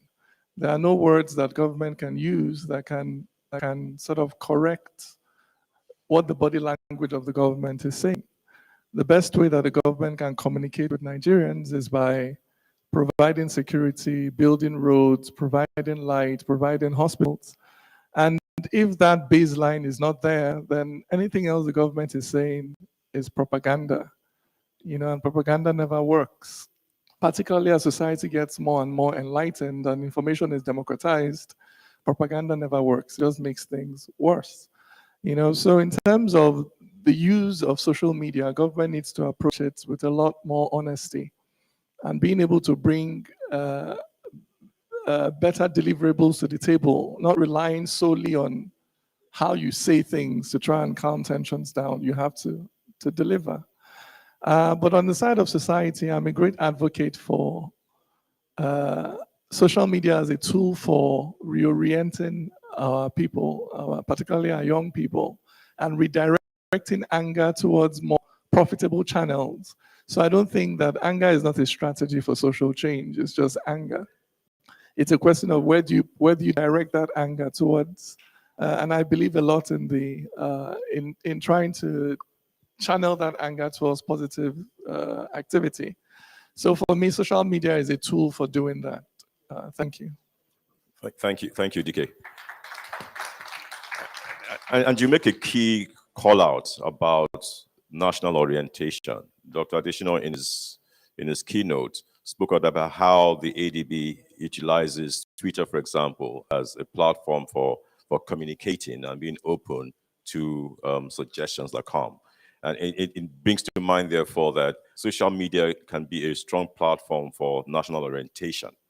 And we do have an agency in Nigeria that potentially can use that as an opportunity to influence the narrative for good, especially amongst the youth. So thank you for those comments, TK. Mr. Majid Musikulu, what are your thoughts in this regards as well? Yeah, Dr. Additional spoke about the need for a peaceful Nigeria, a more inclusive Nigeria where all platforms are used. But as you know, Twitter is not officially in use in Nigeria.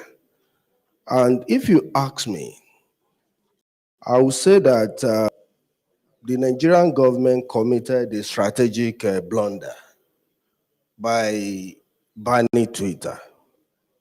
Because as you said, as Dr. Additional said, the ADB is using it to mobilize and to spread prosperity around the continent. But now, all government agencies, especially federal government agencies, and to some extent, state government agencies and officials are no longer on Twitter. So government agencies are absent in conversations going on Twitter. No one to challenge misinformation, disinformation, or fake news. So why will you not be present on a platform that is so powerful that you can use to mobilize your people for social good? So I think Nigeria could have done better, perhaps, by continuing to engage Twitter rather than chasing its officials and its agencies away from the platform. So who is the loser? The young people in Nigeria have continued to tweet. They have continued to communicate. And all kinds of falsehood are sometimes spread on these platforms. And the government is not available. It's not present on the table. So that's a good point. So it's important that government, again, is engaging and in a constructive manner, and vice versa, also in terms of the citizens in engaging with government and the issues at large in society. Mrs. Coleman, what are your thoughts?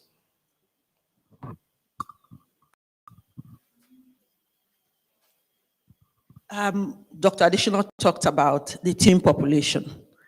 And one of the key things is that for Nigeria currently, the public educational system at the lowest level is very, very bad. So what happens is that you have people who have devices in their hands, but are not educated enough. And so they become tools in the hands of people. So it is important. It's not difficult to sell a good story. If things are all right, then government can use it as a national orientation. It's easier when your populace is educated. The primary school system is in shambles, and yet people have a device which can cause problem in the country. Second point is, I don't believe in outright regulation of a body, and he said it, but it's a nascent system. Social media is a nascent system. So there has to be some, along the way, some form of legal backing. For instance, if someone threatens you physically, you can report the person to the police and take the person to court. You have a lot of cyber bullying, you have a lot of cyber stalking, and from what he said, there's a lot of anonymity. So if there are frameworks in which, if you feel aggrieved about something, rather than jumping on the bandwagon of the bullying, certain redress can be sought, then we begin to get somewhere. I agree with what he said and what Dike Chukwumeri just said, that it's neutral. You can use it for good, you can use it for bad. But to be able to use it for good, if you look at developed societies, you have to have a certain level of exposure and education so that people can ask questions. When you say, go and burn down that place, or somebody just insulted a religion, you're going to ask, on whose behalf am I burning this thing down? On whose behalf am I killing people? Are you getting what I'm saying? Who is going to benefit from what I'm doing? And so people are able to be critical in their thinking. People are able to ask questions. People are able to reason. And it will not just be this mob and masses thing. Then we have to look at the issue of fake news. Fake news also thrives because people don't ask questions. They get an information. Is this in the mainstream media? Who is the credible person who has talked about it? People jump on the bandwagon, and as you forward it, there's a lot of tension right now. People, like he said, people are angry, people are frustrated, people are disconnected. So anything that will fan those fissures, those divisions, people will latch onto it. So we have to go back. Before we even start national orientation, who are you orientating? Are you going to be able to converse with them? You need to go back and fund primary education across the nation. Any nation that's going to make progress will have to educate its people from kindergarten to secondary school level. Once you get to secondary school level, that's another story. That's my take on it. Thank you, Ms. Groman. You speak about the role, therefore, of education and literacy, but I might even extend it to not just general education, but also digital education and digital literacy. As Dr. Additional has also indicated, we're going to find that internet penetration needs to grow in Nigeria and therefore enhance digital literacy. So that's a key point that you make. Mr. Asika, your thoughts? Hello? We hear you clear. Okay, good. So thank you very much. That's okay. Thank you very much. Yeah, I mean, I loved his speech, and I approach it from a slightly different perspective. We founded a platform called Social Media Week Lagos in 2012. And I think since then we've had something like, I don't know, 5,000 speakers and over billions of impressions. And one of the things we've always found out was that Nigerians are always sending us to the sub-marketing department of the social media people. And I kept telling them, it's not about social media. This is not about WhatsApp and Facebook. This is about platforms, new media, and technology. So when you're talking about social media, one of the things you should think about is that what have these new media platforms created and what have they enabled for Nigerians and Africans? If you look at YouTube, YouTube alone is pushing out billions of views of Nigerian content, has enabled hundreds of thousands of Nigerian creators, musicians, creators, artists, educators, all of them on the platform, hairstyle, lifestyle, beauty people. Between YouTube and WhatsApp and Instagram, what we are seeing is a whole complete different digital economy that is happening live in front of you. And it's not about potential, it is happening today. It has been happening for quite a long time already. So this is that Nigeria needs smart regulation. And smart regulation is not about hitting anybody over the head. If you look at the global world and how big tech has developed, even till today, America has hardly regulated any of them because you have to let them grow. We're dealing in a new system of and a new kind of economy, network effects, platform businesses who are all connected. And those network effects are what are growing the opportunities for people like DK, who's a creator, who can actually begin to mint NFTs on the blockchain. And so social media, in a way, I feel Nigerians use that phrase almost like it's, oh, I'm just sending you a WhatsApp. No, no, no, no. This is about the business of the future. Everything that we are doing, everything is going to be changed by the blockchain. Everything that you're doing today is going to be changed by AI and virtual reality and augmented reality. And if you are thinking that you're going to be still sitting here doing printing and faxing in the old ways in 5 years' time, it's not happening. So the issue is Nigeria has incredible talent, human capital and capacity, and that's by far our biggest thing. What excites me the most right now is the actions going on within. I'm a part of a core group who are driving the Nigeria Startup Bill. And the Nigeria Startup Bill is really focused on how do we get the public and private sector to work together to enable people unlock technology, which is actually the social media that we're all talking about. So yes, there are challenges. Yes, there's the dark web. Yes, there's crime. This is the real world. There are people who are criminals. But the value for good, 200 million businesses on Facebook alone. Underestimate the power of platforms, the power of networks, and the power of this for Nigeria, because our soft power is already global power. That's it. Thank you, Obi. Okay, great points that you make, and it's good that you made reference to Social Media Week, because I was going to ask you a question on that. So thank you for preempting the question. And I think a key call out from what you said is the power of social media in terms of wealth creation, and also understanding that it's not just about Twitter or WhatsApp alone, right? People, for example, may not consider LinkedIn as a social media, but it's also a powerful platform in terms of job creation and also wealth. So as we go on with this conversation, we need to understand that social media is quite expansive, and there's huge opportunities for the youth and the not so youthful to leverage on. And I think the key thing also is about a personal responsibility in terms of usage of social media. So you talk about smart regulation, right? So there's also the place for personal responsibility, ownership on the part of the users.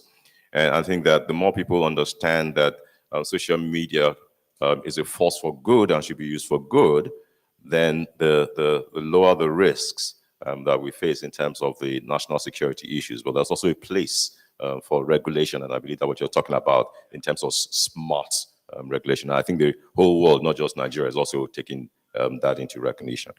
So thank you for those comments. Dr. Suraj. Yeah, thank you so much. Let me appreciate Professor Ralph, because in University of Lagos, we have a course called Topical Seminars in National Security and Mass Media, of which he has handed over the baton to me. So I want to appreciate him for that. And this is where this thing is coming from. What I take away from Dr. Adesina, he has always been an insightful speaker, actually, is that, well, you see, social media has a two face. And it's two sides of a coin. And it depends on the side that you are looking at it, whether the opportunity side or the threat side. You always have the strength and the weakness of social media, and the threat and the opportunities. So the fact is that technology has come to stay. What we are witnessing right now is 2.0. 3.0 is still coming, where you have machine language, AI in its full force. We are talking about fake news now. You're going to begin to have what they call fake deep and deep fake. Algorithm is still coming. And then you see, when issues become like this, I've always said it, that social media, enhances national security. How? Because freedom of expression. You see, I take a note from the history. Those who invaded the Basilia in the French Revolution, are not those who are deprived of making free speech. I know those who are given free speech to make, that those who are deprived of making free speech. And one thing about men, once you deprive them from making free speech in a public place, they go to a cellar where violent revolution will be born. If you look at history, where you have been able to curtail people that you don't have a way of pouring out their mind, there's always revolution. So when people express their mind, you can gauge their mind. In fact, that's what they call socionomics. Socionomics, they use it to harvest conversations on social media, to be able to know where there will be likely going to be a riot or unrest platform. You see, these are social use of a good way of making use of social media.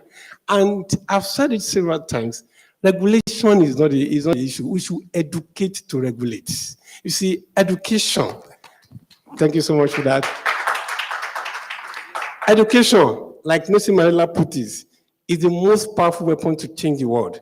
The education we're talking about is not the classroom education, but we are living in a digital era where we are all connected as a global citizen. And as a global citizen, we're a digital citizen.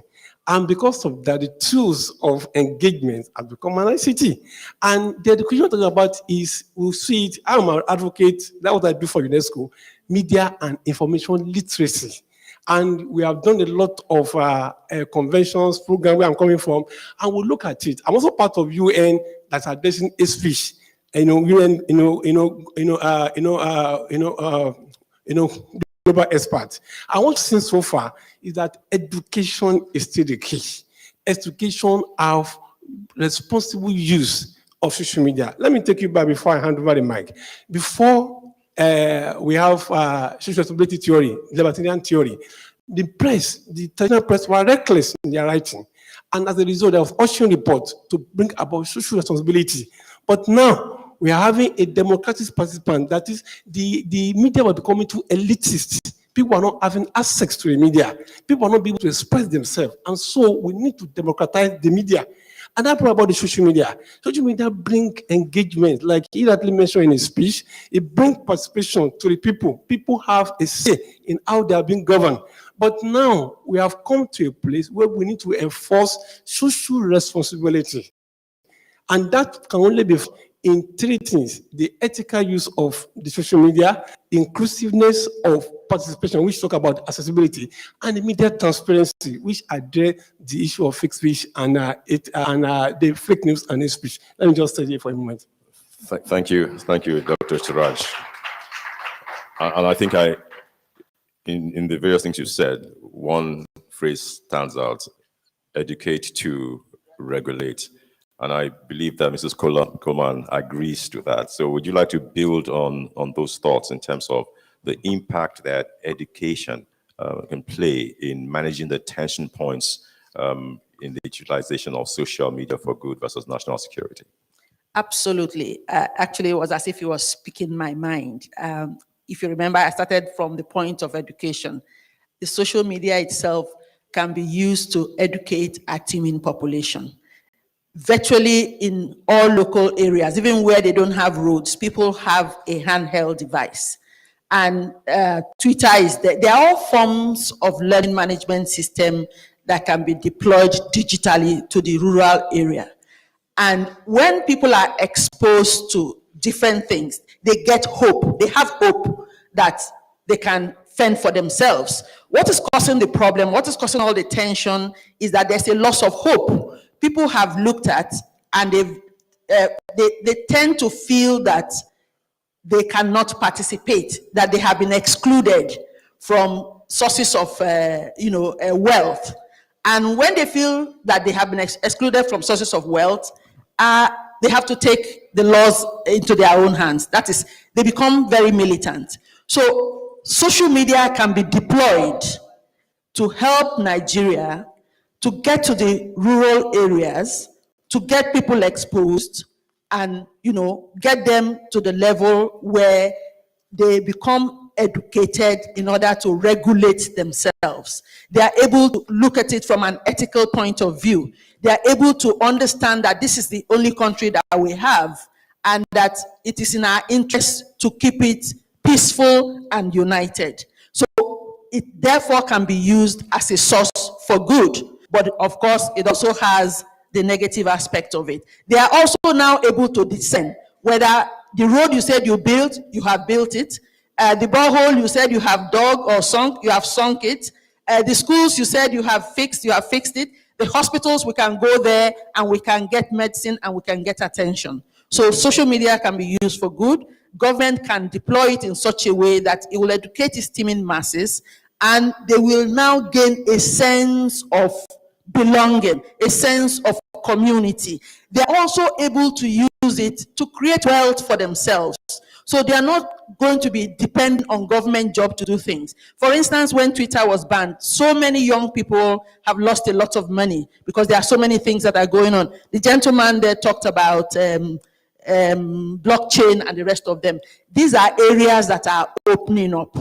And in another, maybe in the 70s, 60s, technology was changing every 10 years. Now technology is changing every second. We don't know what the future is going to hold. So we have to be prepared Not that we're going to be prepared enough, but we have to look into the future and try to create a more equitable society by the way it is deployed, by the way it is managed, by the way it is supported in doing the things that will be good for the society. Thank you very much, Mrs. Coleman. Thank you.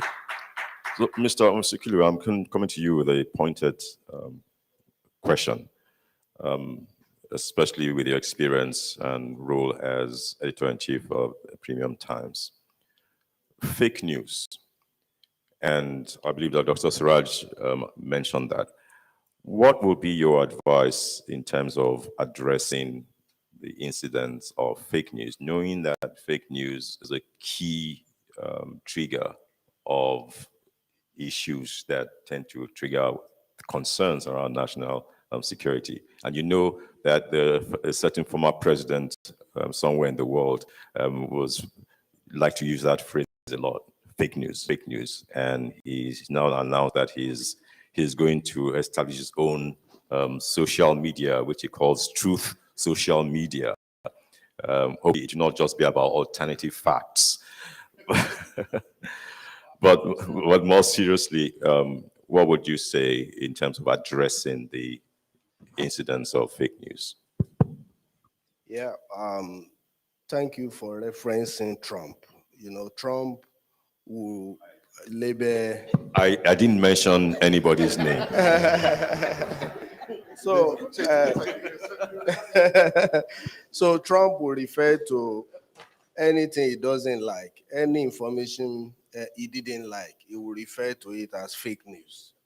And I think we were beginning to get there even in Nigeria. I remember there were stories that we did. And once the government didn't like it, especially the Nigerian army, they will do a screenshot, they will do screenshot of it, and then write fake news across it and put it on their social media. Even when they knew quite well that the report were accurate, 100% accurate.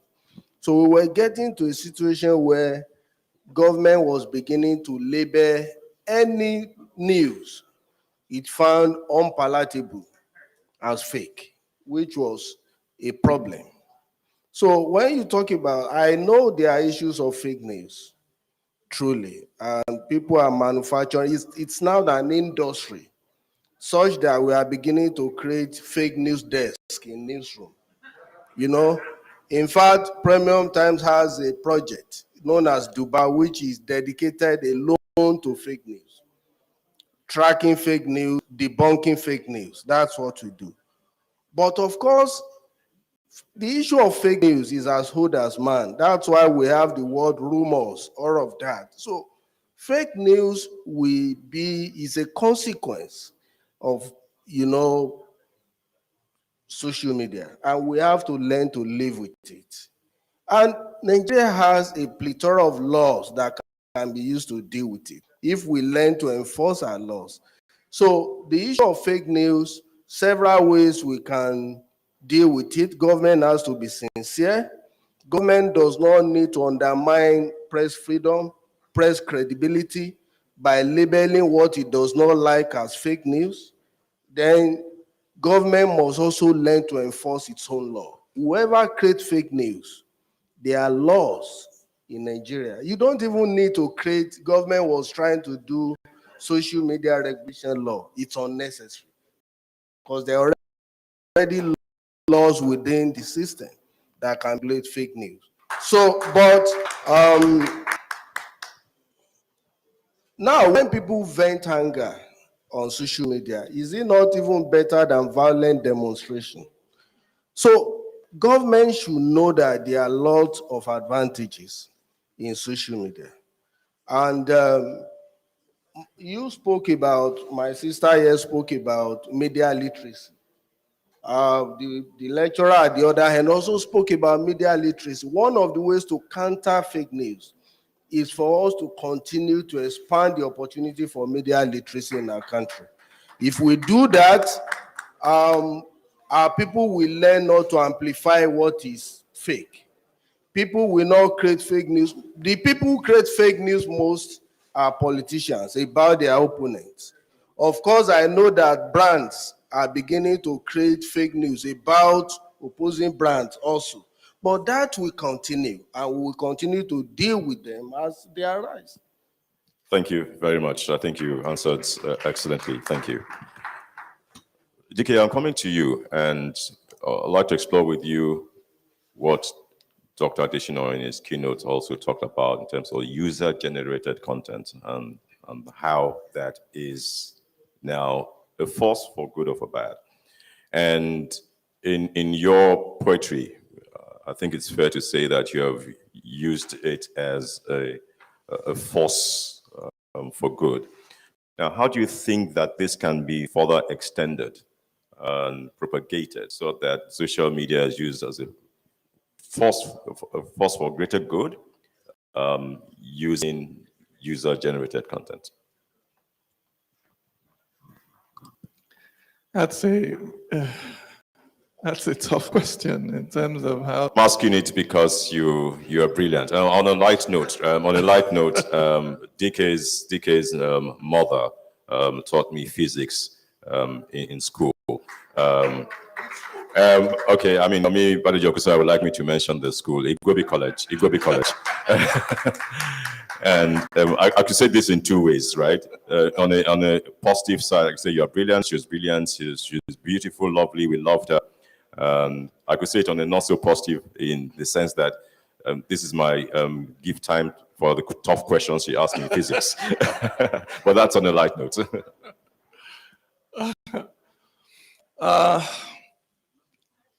In terms of encouraging people to use social media more positively, I say it's a difficult question because Nigeria is a tough country to love. Nigeria is a difficult country to love. Nigeria is a difficult country at the moment for people to express positive sentiments towards. It's in vogue to be very negative, and understandably so because of the circumstances. And for myself, I've had to find inspiration within me to be so positive about Nigeria. I've had to find my own inspiration. And the best I can say is that people like me need to inspire other people to try and do the same, to try and find faith in very difficult times, faith in Nigeria, to believe that we can make it. And I often tell people that faith does not come by overanalyzing your present. It comes by envisioning your future. It doesn't come by being obsessed about your weaknesses. It comes by recognizing and appreciating your strengths. It doesn't come by listening all the time to your most toxic critics. It comes by identifying prophets. I call them prophets, people that speak not to who you are now, but who you can be, people that speak to you of your possibilities. You know? So it's very important for people like me to inspire others to do the same. I said it before that you can't just tell somebody to love their country. The government can't just tell young people, love your country. You don't legislate love. You don't force it. You can't direct it. In truth, the government is failing to play its part. There are two kinds of patriotism. There's a patriotism that builds a nation, all right? That comes to a place that is a wilderness and sees a nation and builds it. It's a critical minority, a small minority that is capable of that patriotism. The more common patriotism is when your country has done things for you. So a patriotism that is inspired by what the country has done for you. So the best way for the government to inspire patriotism in the majority of its citizens is for it to provide security, for it to give young people education, give them jobs. Then they are inspired to love their country. But we're not at the moment. Our political system is broken. In many ways, it's unable to produce good governance. So at the moment, Nigeria needs that rare type of patriotism. People that are able to give birth to a nation. The nation has not yet been born. We're living in a country. That nation has not yet been born. And you need people that have the patriotism that can give birth to a nation. And that's why at this point, I believe that the important thing to tackle is our mentality as a people, particularly young people. The future of Nigeria is in the hands of young people. They have the numbers to determine what happens in Nigeria. But the problem is that you come out to protest in numbers, but when it's time to vote, nobody sees you.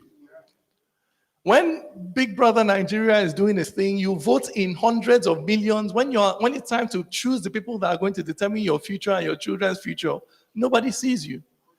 So we need to get to the point where we are able to fix our political system so that we have leaders that can give us a nation that inspires patriotism. And to do that, we need to start collaborating across ethno-religious lines. We can't spend 3 years complaining about bad things and in the 4th year we vote ethnicity and religion. We can't be like that. And that's what's killing us now.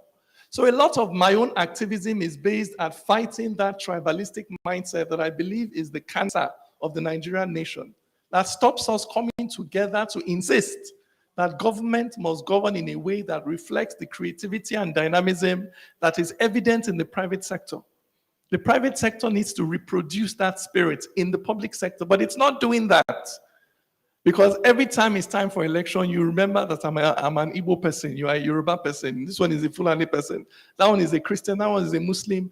Meanwhile, the professional politicians continue to be the same, while the people are divided on ethno-religious grounds. So you need to tackle that, to create, and you need people that are born with, like, I can't explain it, people. I believe in Nigeria. I believe, and it's not that like every Nigerian, I bear the scars of Nigeria. I've suffered tribalism, nepotism, I've lost opportunities because of where I come from. But I know in my heart that Nigeria is blessed. And that the day this giant of Africa rises up, it will change the balance of power on the global space. That is what I'm looking at. So whenever I speak, I try and inspire whoever is in this audience that is like me. I try and tell you that you are not alone. We exist, people that can love a country before it is born, because that love is important to give birth to that nation. When that nation is born, then the rest of the people can have patriotism. Thank you, DK. See why I asked you the question. See why I asked you the question. No, thank you for that response. And as you were speaking, I was whispering to Obi that it reminded me of his sister's poem, "I Am Nigeria," and that's really what you speak to.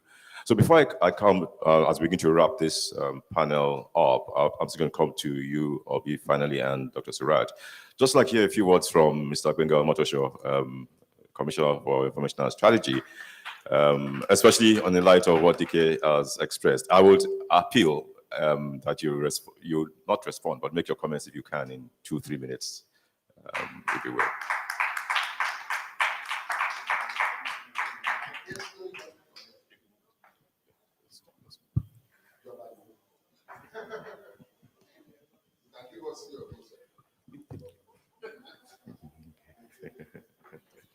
Good afternoon, everybody.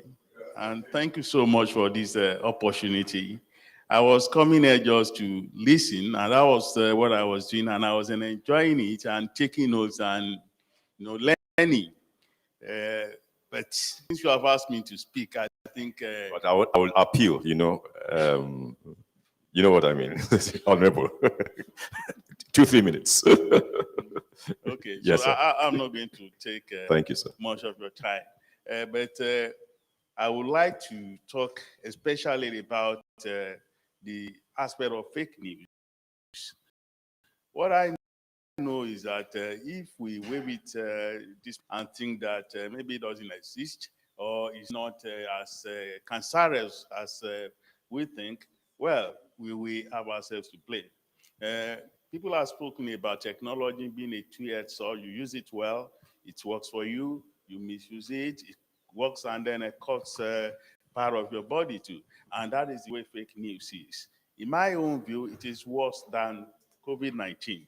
Because if you stay in a place and begin to write about people who have done one thing or the other in some place, and nobody questions whether it is true or not, and people begin to react with that, begin to behave and to forget about our common humanity and begin to behave like people in the jungle.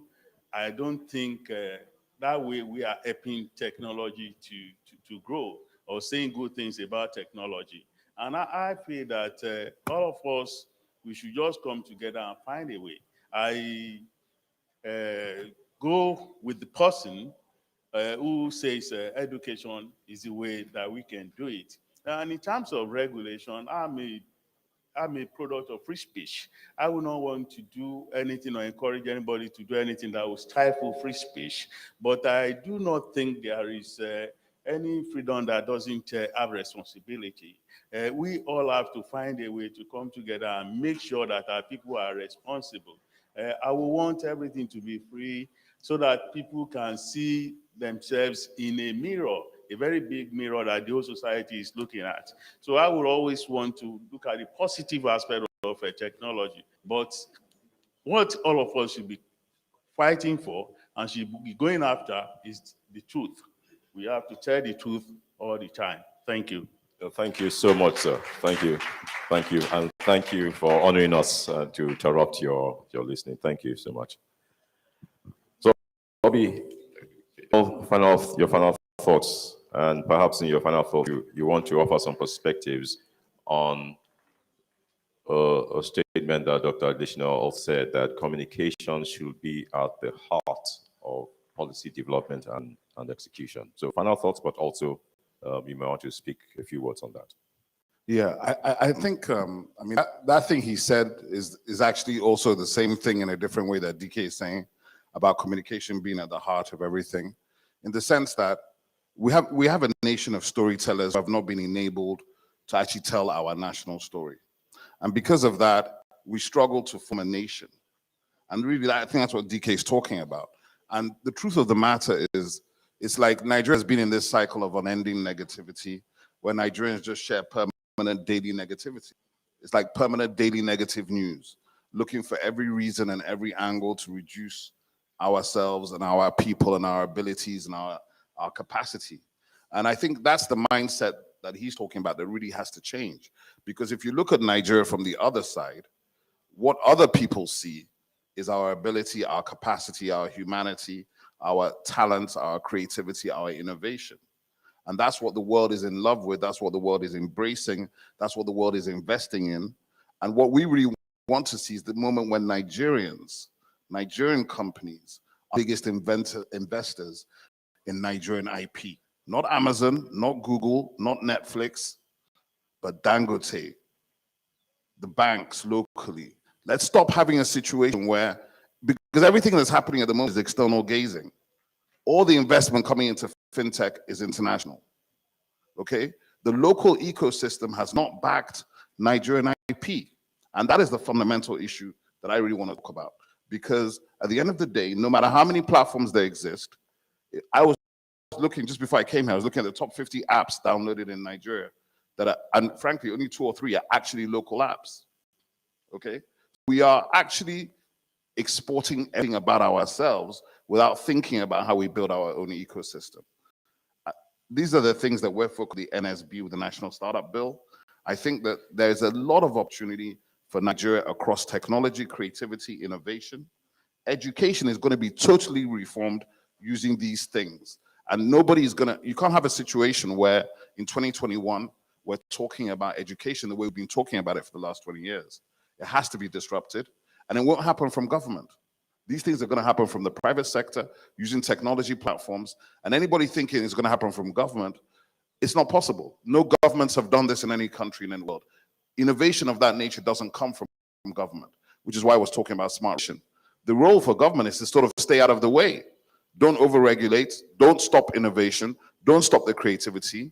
Yes, there is things to manage about free speech. Yes, there are things to manage about fake speech, about fake news. One of the key things to think about is every day we all get violent videos of people being, all sorts of things happening to human beings. You get those videos on your phone in the UK or the States. because of GDPR compliance, right? People, every day I beg people in WhatsApp groups, why are you sharing this video? Why do I have to see somebody with their head blown off? So I know it's good for you. It is not good for you. We are desensitizing all of ourselves to violence, and that does not help. So there are aspects of social media that are not helpful, that are not progressive, and that's where the education comes in terms of educating each other, your peers, your family. Don't allow people in your family group to be dropping in videos of people being blown up and murdered. It can't help you. It can never help you. It doesn't give you any information. And what it does is it dehumanizes you and desensitizes you. So for me, really, what you got to think about is the opportunity is enormous for Nigeria and for Africa. Yes, there are threats. There are always threats. That's the way of life. But if you are actually transparent about how you engage these opportunities, if government finds the middle ground on how to engage the community that is leading these opportunities, what it is beginning to do, I think that the upside is so big that all of us can manage the downside together. Great points, Obi. Thank you very much. Dr. Suraj, final perspectives, 2-3 minutes. Okay.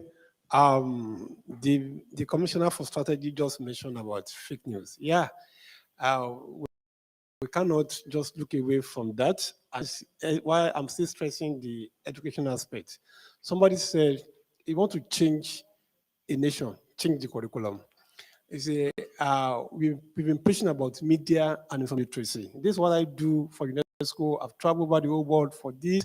We have curriculum content for this, and we're pushing this to the Nigerian government and to all institutions that we need. There's a way to be educated to spot fake news. You can actually demystify fake news. You can demystify it. You can see it. You can know when it's coming. What news prospering? It's because people share it, either out of their sentiment or they are ignorant about it. But once people are educated enough to notice the fake news, then the business ended immediately. And I would say something about global strategy. China has something, gentle rising. You see, we are talking about social change. And the other man, I'm sorry, I didn't know the first speaker said, are there leaders have not involved? I will not, I read a book. It said, the beautiful young ones are not yet born. I don't believe it. I know the beautiful ones are already in this, even in this forum. I think what we need is this social change. How to use technology to make that change we want. And that has to be orientation. And that orientation has to come from education. China has what they call gentle rising. What does it? And they are achieving it. This nation does not have what I call grand strategy. You see, social media can be employed from PR perception, perspective about grand strategy. What change do we want to enforce? What change do we want to see?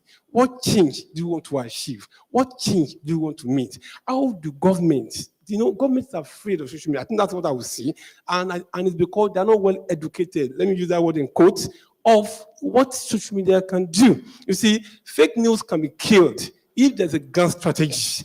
You see, fake news and social media can be used, social media is a business. Apart from it's a media, it's also a business.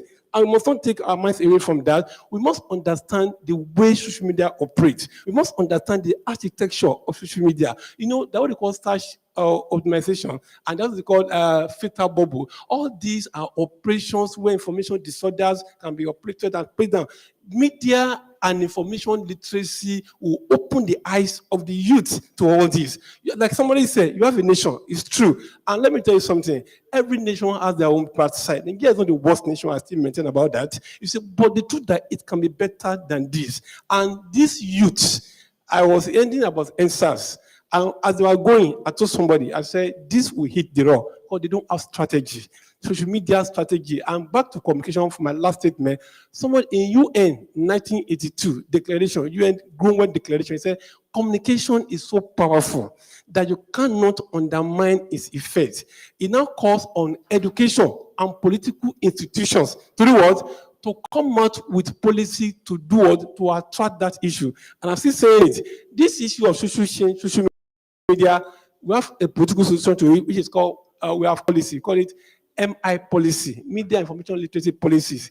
I was in Uganda where we talk about 2060 agenda, and we're trying to enforce it in Nigeria. If the Nigerian government listen to it, and we're looking at educational intervention, and that is where Commissioner, I know you are so passionate about news, but I tell you, if we are well educated on media and information literacy and digital citizenship, I can tell you that the whole, and it's done. I did it for UNESCO in France, when I was in France, and I gave them right from undergraduates, kindergartens to university level. And I said that if you have that curriculum and it's being taught, I can assure you that the youth will be well oriented and they'll be able to mobilize social media for effective use. Thank you, ladies and gentlemen. Thank you, Dr. Suraj. Thank you. Thank you so much. We'll bring this panel to a close.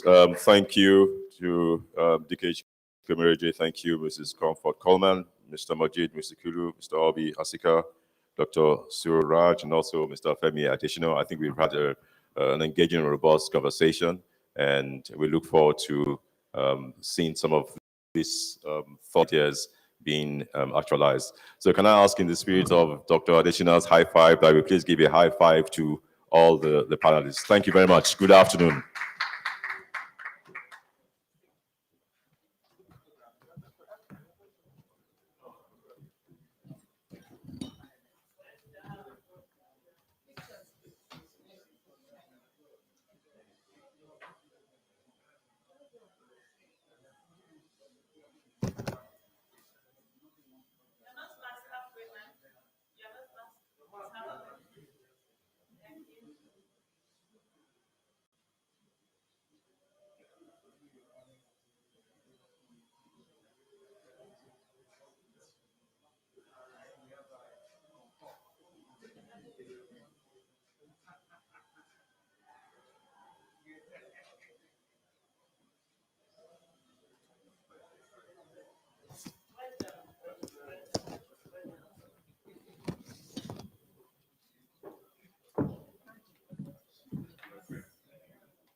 Thank you so very much for this wonderful plenary, power-packed plenary, full of very eloquent, inspiring, and creative people. Thank you so very much. Thank you very, very much. Commissioner Benga, we can never stop recognizing you. Thank you for being here and for staying with us through the period. And our audience, we apologize for the delay in this program, but we're going to be wrapping up this last plenary in just very few minutes. We'll make up for every time lost in the next few minutes. If technology is ready, could you please play us the video, the journey so far? Would like to see how NECCIPR Roundtable has come all the way 21 years and still counting. I'd like to urge all of our speakers, our guest speakers, our guests, to please take a seat while we slide into the next plenary. Thank you for just sitting down and giving us a few more minutes as we slide into the next. Technology, if you're ready, please do that. Technology, if you're ready, please play. Thank you. Audio, please. Audio. Thank you very much. Thank you.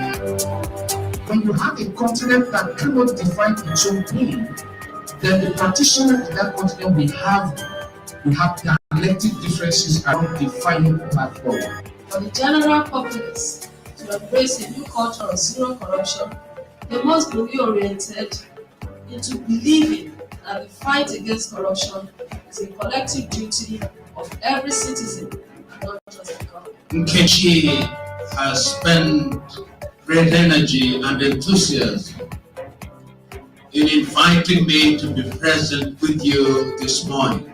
A continent which should now be on the first lane with other civilizations is a basket case is because of corruption. This continent can only realize their potential if they choose to identify how to solve those problems.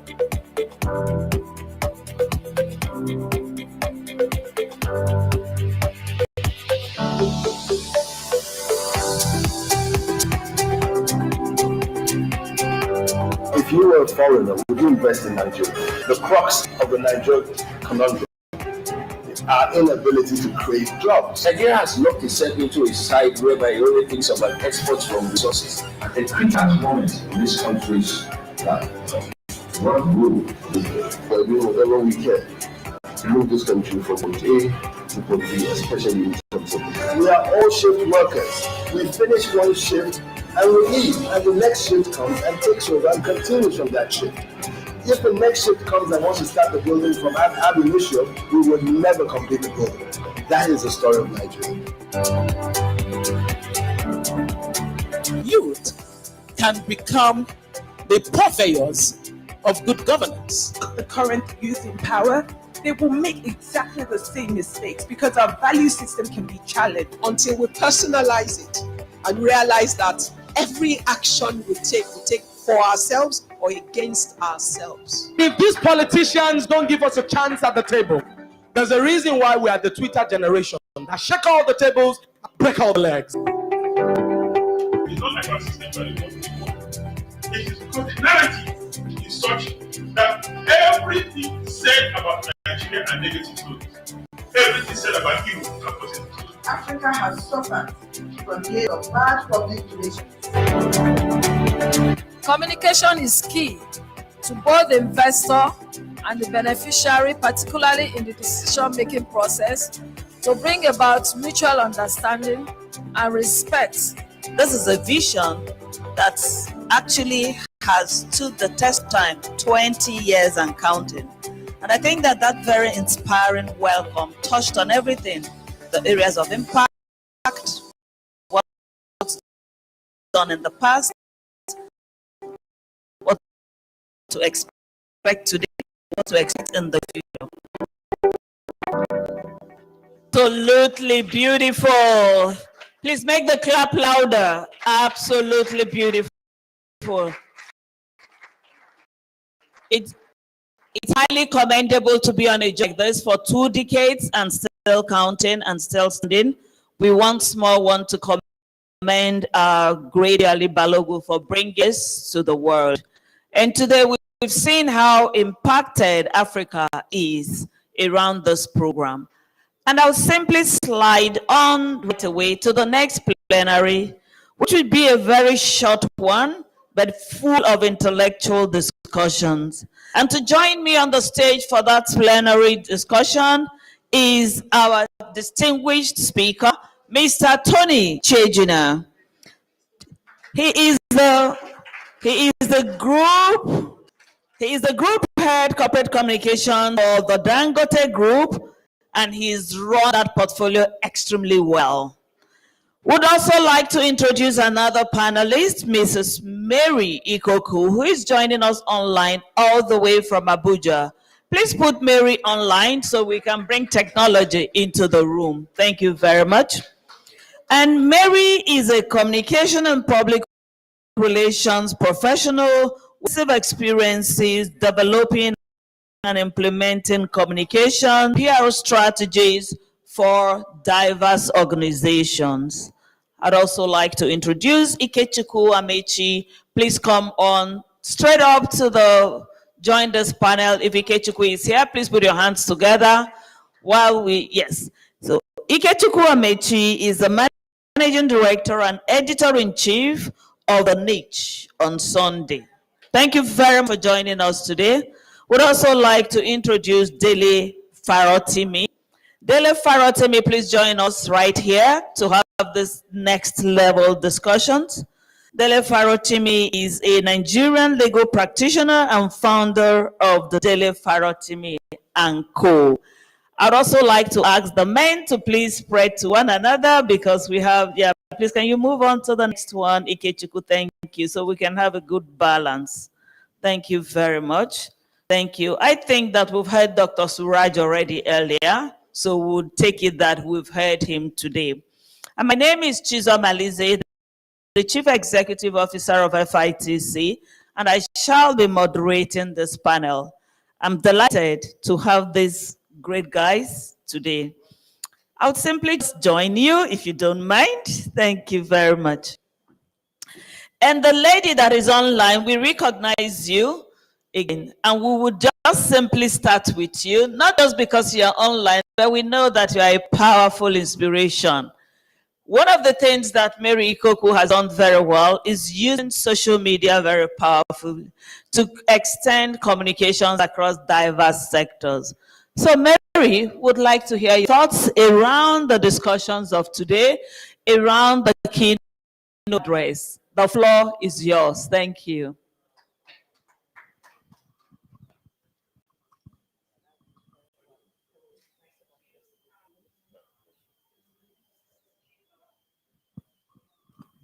Audio? Audio.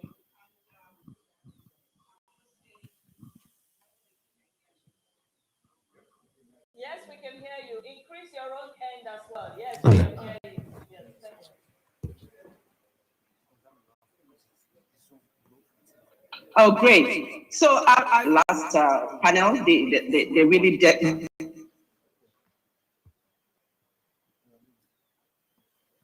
delved into the conversation. And not forgetting the powerful presentation beyond our global colossus, Dr. Adeshino. You know, you see, social media has evolved over the years from mere connection with friends to being a tool for advocacy. Of course, you know, I use that a whole lot.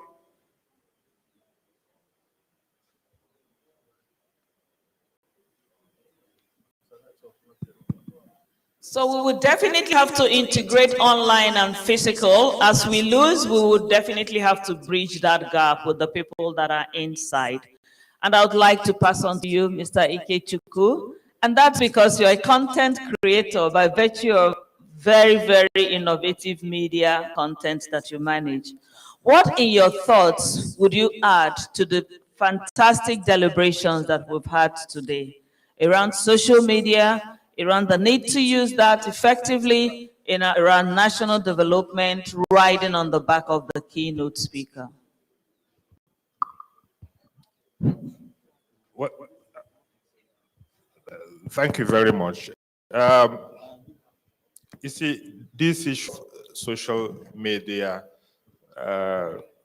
is a dominant topic. And we will come back to you. Sorry about that. We would come back to you again, Mary. Though we lost the internet, so we would come back to you. Thank you. Yes. It has come to stay. I will tell you, my first encounter with the social media was in 2006, November 2006, as a student at Cardiff University in Wales. Facebook had just been allowed public access, I think, 2 months earlier. And since then, we have gone from a situation where something was created initially as a means of interaction, friends and all that, has grown into the big thing that it is today. So much so that for those of us, so we are talking about content creation, those of us in the media,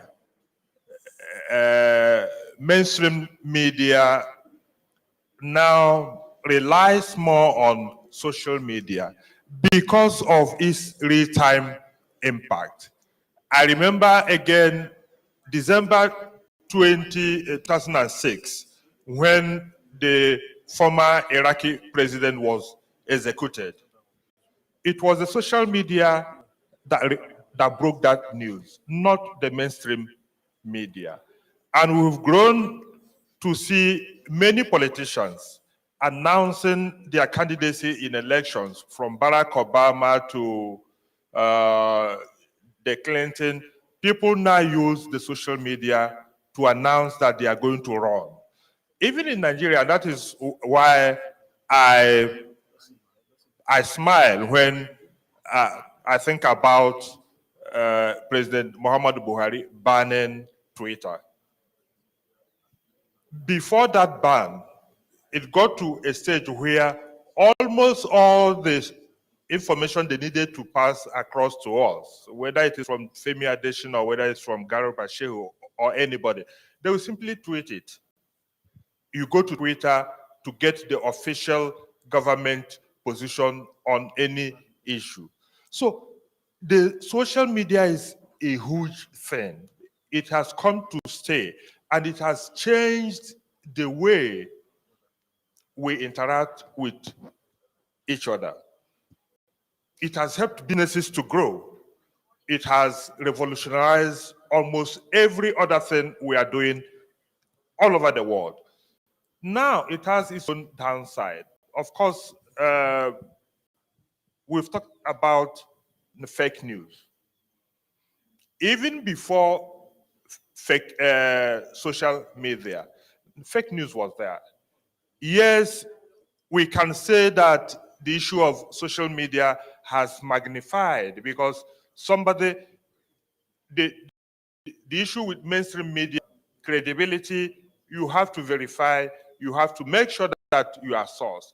But in democratizing the media, which is what social media has done, it has democratized the media space, that you no longer have to wait for the editor. You no longer have to wait for tomorrow morning to get the story.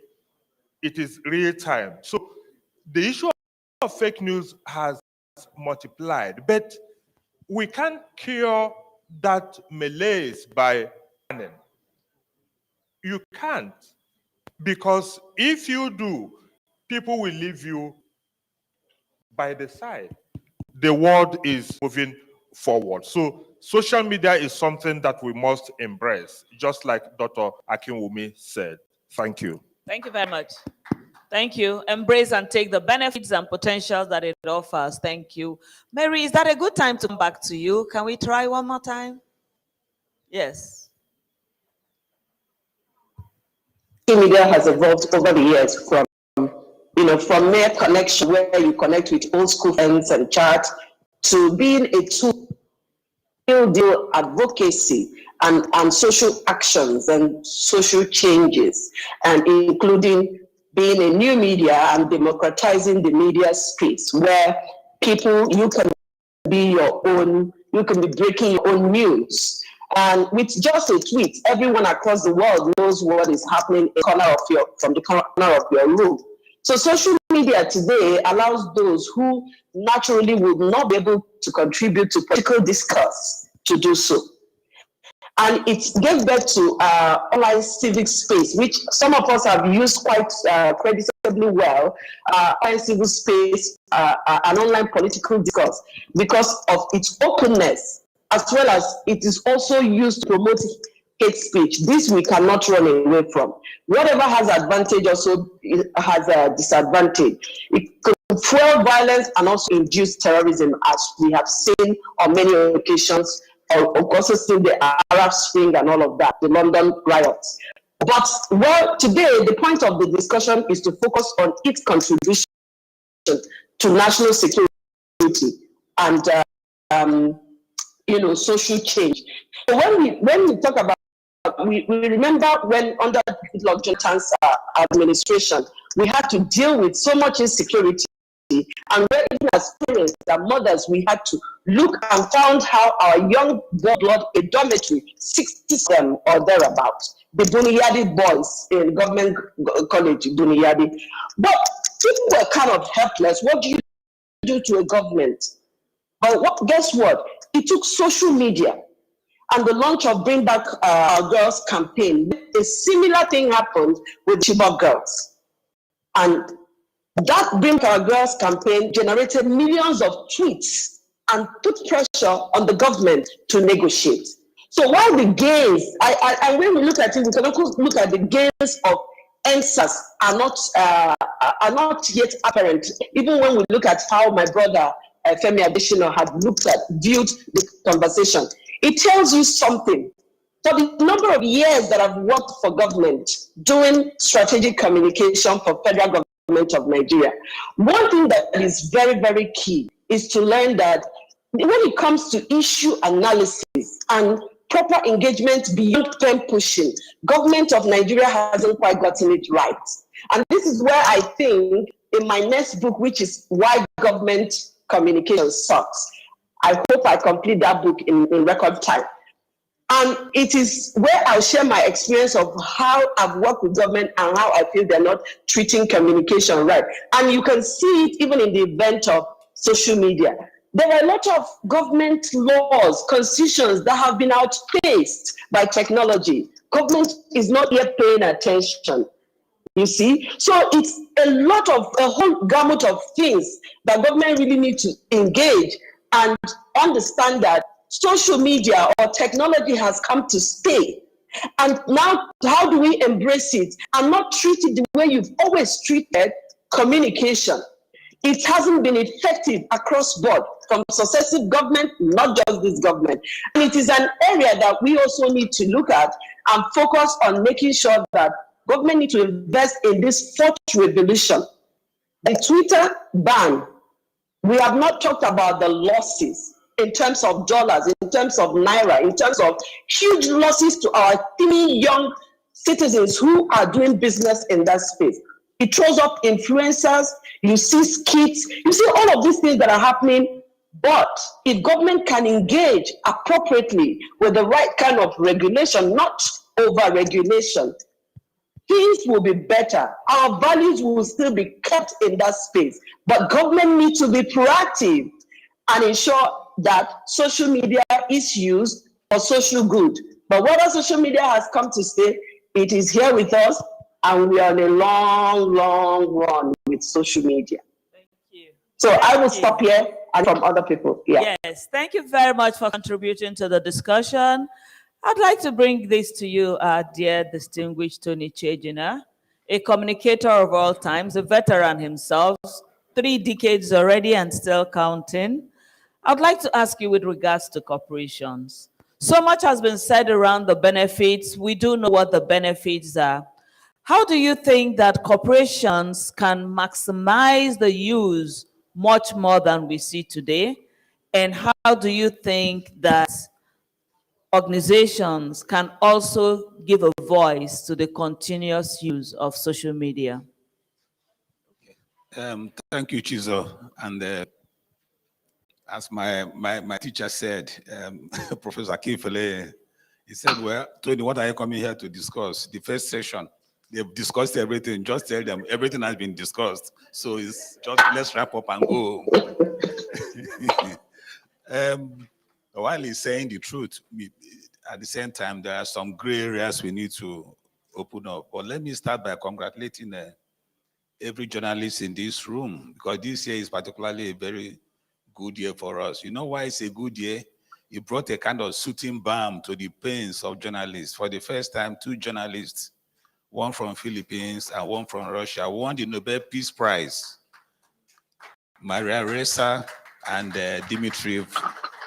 So they won the Nobel Peace Prize. And this is the first time journalists are winning Nobel Peace Prize. It tells you that, 1, the world is looking at us. Number 2, our noble profession, we must keep it intact. We must not dilute it. Fake news or no fake news. And number 3, too, this particular month is not a happy month for us, in the sense that 5 years ago, Delegiwa was murdered, October. Then 3 years ago, too, the same October, the Washington Post correspondent, Jamil Khashoggi, was also murdered. So, and this year, the sitting ban came from the Nobel Peace Prize to these 2 journalists. So telling us that, see, we keep doing the good thing that we're doing, and don't let us dilute it. I'm very happy with my good friend, Mojid, mostly from Premium Times. I'm sure if that Nobel Prize came to 3 continents, I'm sure the operators of Premium Times Mujid and Dabo Oloromi, they will walk to Oslo, to join them in receiving the Nobel Prize. But there is hope for you. Mujid, don't lose up. Keep doing the good thing you are doing. So I'm saying this because people and other journalists should emulate what Premium Times is doing. Yes, they are doing what is called investigative reporting. You see, news, all of us came from the background of news. You see, news is about an encounter. News is about touching, feeling, seeing, going. You don't stay in your one small room and start, distributing news, parroting news, and all in the name of traffic. I want to gain traffic, and conjuring up all sorts of things, deceptively and manipulating, images. And that is the problem of what they call this fake news. You see, this fake news is very serious. I know who feels it knows it. I can see your motor show. If you're a victim of fake news, you know that 10 minutes of fake news can even kill you. Yes. And Adeomi has said so many good things about, the social media, the good assets. But the basic thing is that the abuse is too much. So we are getting to the era of where good news is advertising. Bad news is news. Fake news is news. That shouldn't be. You see, fake news is driving away the truth. That is the trajectory in this country. People believe more in fake news. You see a journalist, first of all, he's slow-witted. He's not intelligent. He doesn't read. Journalism is about reading. Reading is living. The day you stop reading as a journalist, you are dead. He doesn't even know the simple thing that anybody can even explain. Adeomi, 2 days ago, went to Abuja to talk about import substitution. See it. And the papers just interpreted it the other way, that that Adeomi is saying that it's too restrictive. Unfortunately, it's not here, because for me, for an economist, that's a crime. He didn't, what he said, that not that it's too restrictive, not that it doesn't support import substitution, but what he's saying that, see, import substitution, there are things coming in like innovation. Your goods must be able to compete. If you cannot compete, there's no import substitution. Then technology must also apply technology in producing your goods and services. So if you don't do these things, then it circumscribes the ability to export your product. That is what he's simply saying. But because those journalists, they don't know what import substitution is all about. And if you ask them about dependency theory by Prebish and Singer, they will tell you, sorry, we don't know anything about that. And that is it. And for me, it's a crime in journalism. Please, the publishers who are here, I'm asking you guys to go back, educate your reporters, charge them, let them read. Because most of them, they don't read. And that is why they have the confidence. See, the false confidence and audacity to now start writing fake news. And he will tell you, oh, go to hell. If you like, let's hear your version. I mean, it's not done anywhere. Whether it's print or social media, news is news. News is life. See, it's like the air you breathe. And that is it. And that is how it should be taken. So anything like fake news, please, anything should be done to make sure that, they stop it. So coming to Jesus, sorry that I digress a little bit. See, for an organization like Dangote, there is no way. You just have to, if you don't deploy the social media tools, there's no way you can survive. And if you look at it in the past 4 years, the group has won the award of the best brand and the most admired brand in Africa, the most valuable brand in Africa, 4 years back to back. Nigeria, the same thing, the most valuable brand, 4 years back to back. So it tells you that if you don't deploy the tools of social media, there is no way. And the way the Dangote group is, it's a sovereign brand. The kind of pressure, Aso Rock receives, the same pressure. We are in the eye of the storm. My friends can testify. Every day, inquiries. You can't go to bed, you can't sleep. Everybody is looking at you, not only within Nigeria, but outside Africa. So these tools that are so good. Obiasika, I admire what Obiasika said about social media. He has given you the business goal of it. That's what he's telling you. You see, people don't report about Yabacom Valley. If I should ask people what do you know about Yabacom Valley, a lot of people tell you we don't know anything about it.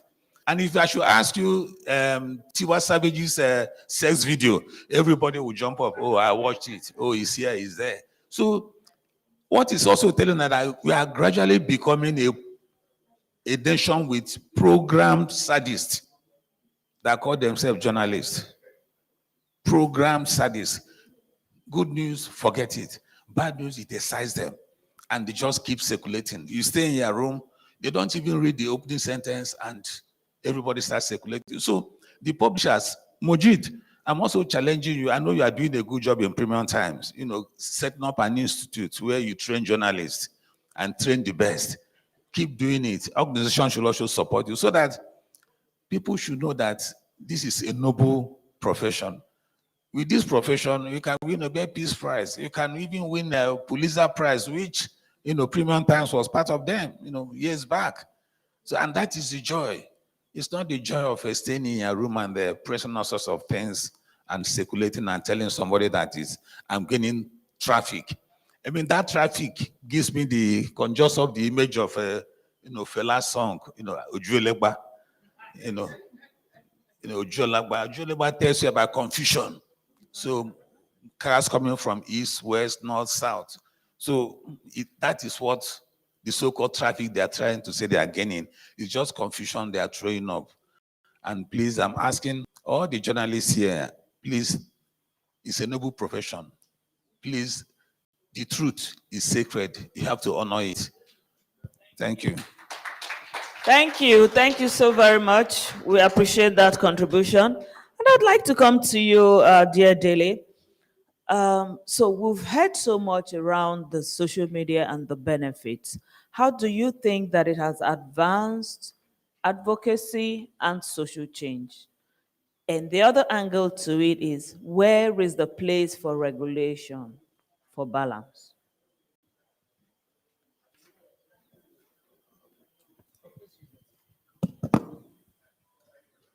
Good afternoon, everybody. I did hear Prof. and Dr. Chejina talking about how everything had been said, and I did wish I was part of the first panel so that I could get away quicker. But I would say that everything hasn't been said. A few things have been said, but the question Madam has just asked of me is actually touches on the issues that have agitated my mind since I've sat here. And our social changes in the typical society, we'll be talking about citizenship rights and what citizens can do with the several tools that are available to them so that they might be able to advance their rights and also advance the civic space. But in Nigeria, we are going to have to presume a lot of things and then take on certain delusions if we must talk to these things in the ideal. The government will talk about fake news because everything that does not praise the government in Africa, particularly in Nigeria, be that the state government or the federal government, whatever the ape, what the government wants amplified, perhaps it all put them in bad light, would always be called fake news. But the question is, if we kept going back and forth, highlighting all the things that are wrong with Nigeria, without getting to the point where we begin to speak to the specificities of the things that we might be able to turn it around. The internet, the social media space would have been wasted to us. So I think that insofar as it relates to those of us who want to see an expansion of the civic space, we are the ones who would have to define exactly what it is that we are bringing to the marketplace of ideas. I have listened to two principal members of the government at different levels, both at the Lagos state level and at the federal government level, speaking specifically to issues of fake news. And this highlights what I had said earlier on as to the response of government at all levels to things they find unpalatable. In my own case, I'll say to whether they be truthful or not. And the gentleman from Premium Times pointed out how everything that comes to the army is always labeled fake news. The veracity of the news does not matter. What matters is that once it is not liked, it is labeled fake. There is a lot to say, but there is such little time. But what I would say is this, to conclude and just to round up so that we don't hold ourselves for too long, is that regardless of how people gain power, when the citizens are central to governance, the accountability would always be maintained, because government will realize that when the people are unhappy, the powers they hold as citizens, quote and unquote, would act as a sanction within a democratic setting. The question Nigerians ought to be asking themselves: one, are we in a democracy? I don't think so. Two, are we citizens? I don't think so. Three, when it comes to news, what is fake and what is real should be determined by what is truthful. Is the government itself or our government themselves at different level, are they truthful and are they capable of labeling anything as fake? Thank you. Thank you. Thank you. Thank you so much. I have this one. Thank you very much. And I do like the fact that you're able to bring that angle and that share to this discussion. Thank you very much.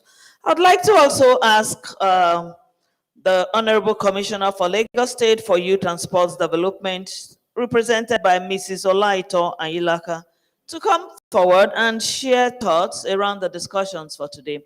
Please step forward, ma'am.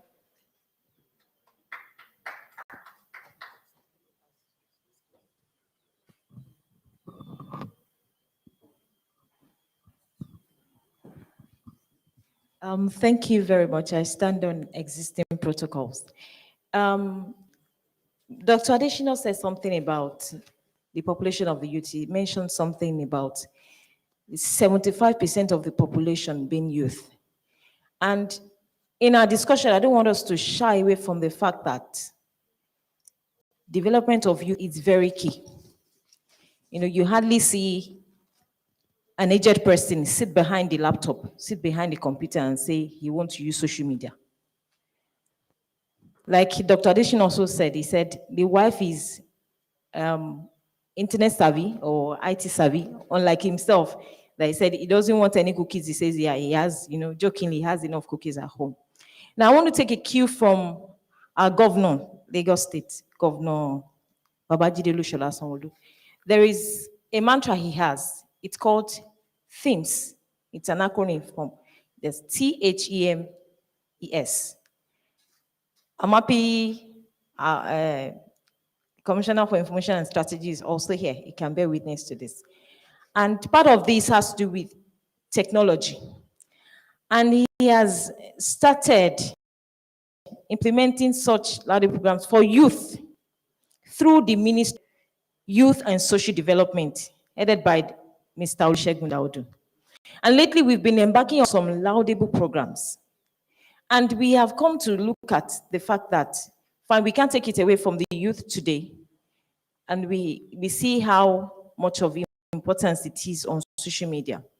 And we discover that to start with, we need to educate, like we can't reiterate the importance of education. Educating the youth, what's the motive of you using social media? What is the implication of the act after using social media? You put fake news online. What is your motive? What is the implication? And have you considered the feedback? I was discussing with the other lady there, and they said, you know, fake news can be killing, defamation of character. She said that is just even one. I said the worst part of it is the mental torture. It leaves you for the rest of your life. You might not be able to walk freely on the street, even if after a couple of years you are able to, you know, overcome it. You know, people tend to forget sometimes, but then you would have lost a lot at that point in time.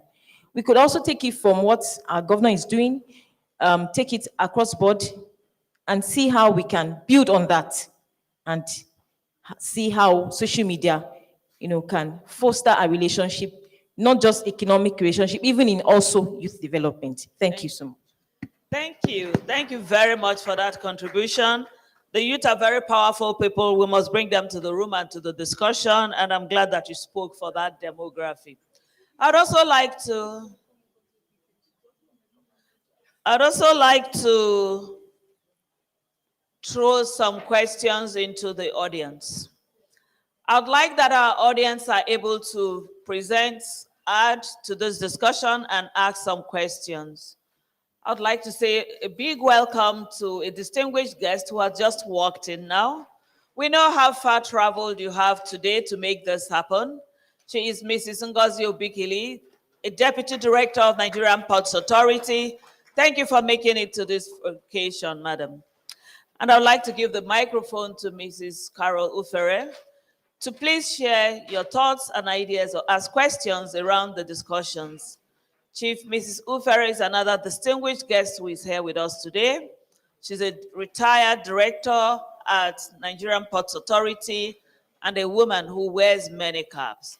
Please step forward, ma'am, for the questions. Can you comment and contribution? Please pass the mic. Thank you very much. Thank you very much, Chizo, and good afternoon, everybody. I stand on the existing protocol. I would want to really commend the efforts of Mrs. Nkechi Ali Balogu. It's really been a journey. And if you all watched the video that was shown earlier, you will know that she has really come a long way. I jokingly told her that she grew from a toddler to a matured adult. You can see that the look she had then was just a different kind of look from what she's having here now. Well, I also want to commend all those who have spoken, both in the first session and now. Mine is a kind of question to the media. We know what is going on in the country today, and it's so disheartening and disappointing that we have become what we are today, the entire Nigerian populace.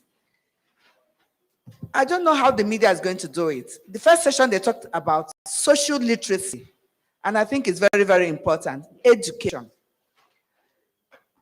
It reminds me of what happened when Professor Akoyili was killed. And all of us, everybody was, the video trending was people busy, filming the poor man struggling on the floor. Nobody knew whether if there had been help, he could have survived, because we have plastic surgery these days that can change whatever that had happened to him, the face and everything. But nobody lent a hand to help him struggle from the floor. And it was such a very bitter experience for me. I felt like crying. I was crying, not feeling.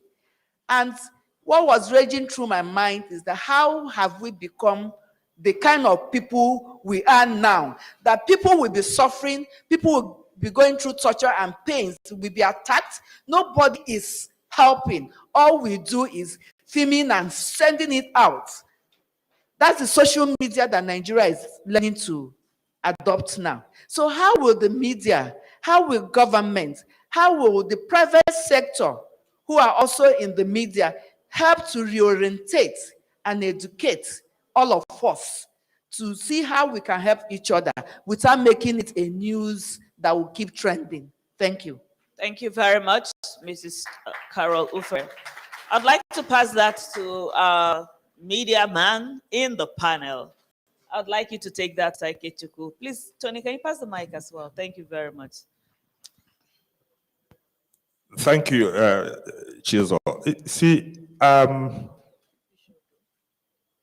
I needed to respond to what Tony Chejina also said earlier.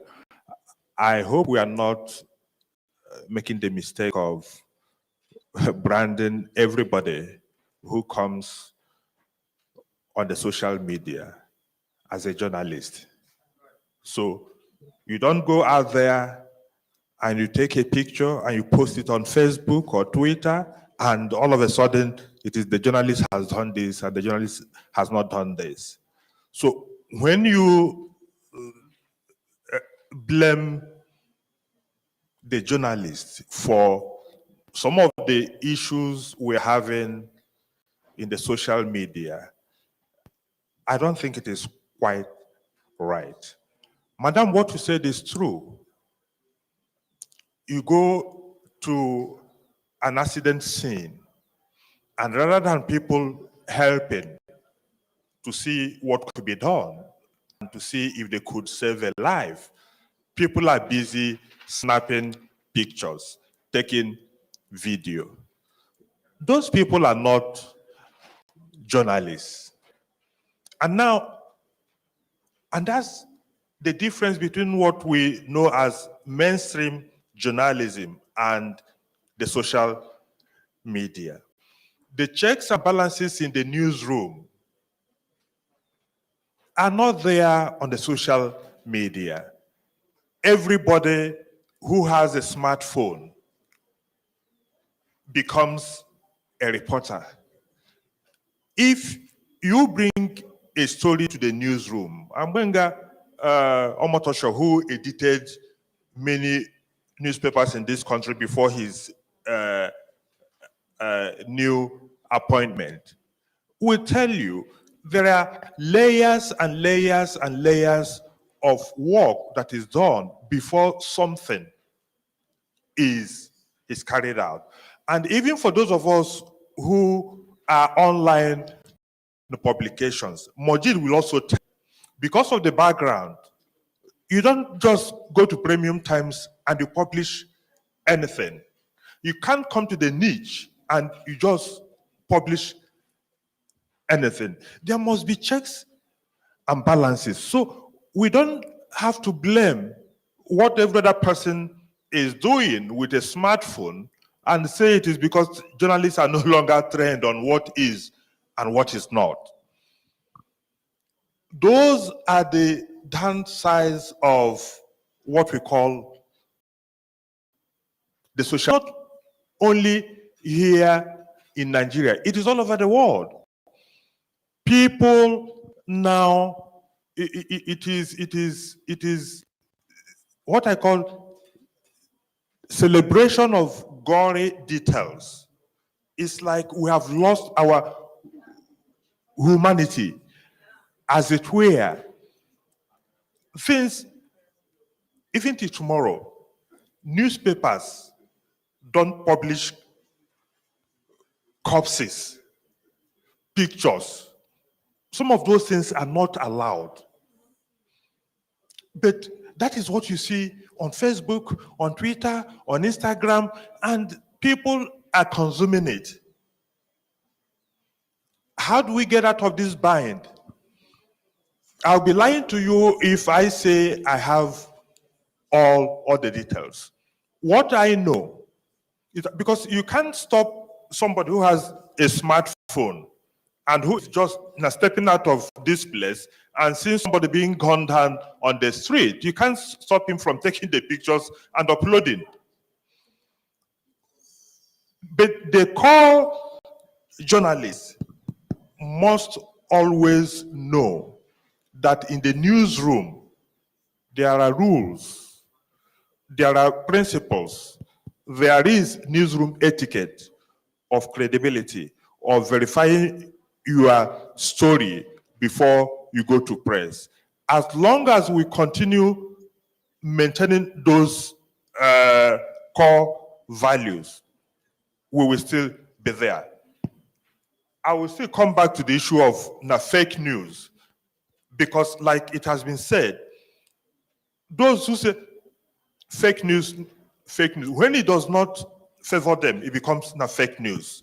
But when it favors them, particularly the government, it is no longer fake news. When the Minister of Information comes out every day to talk about fake news, if you go and do fact checking, you'll find out that the purveyors of fake news, they are more on the other side than on this side.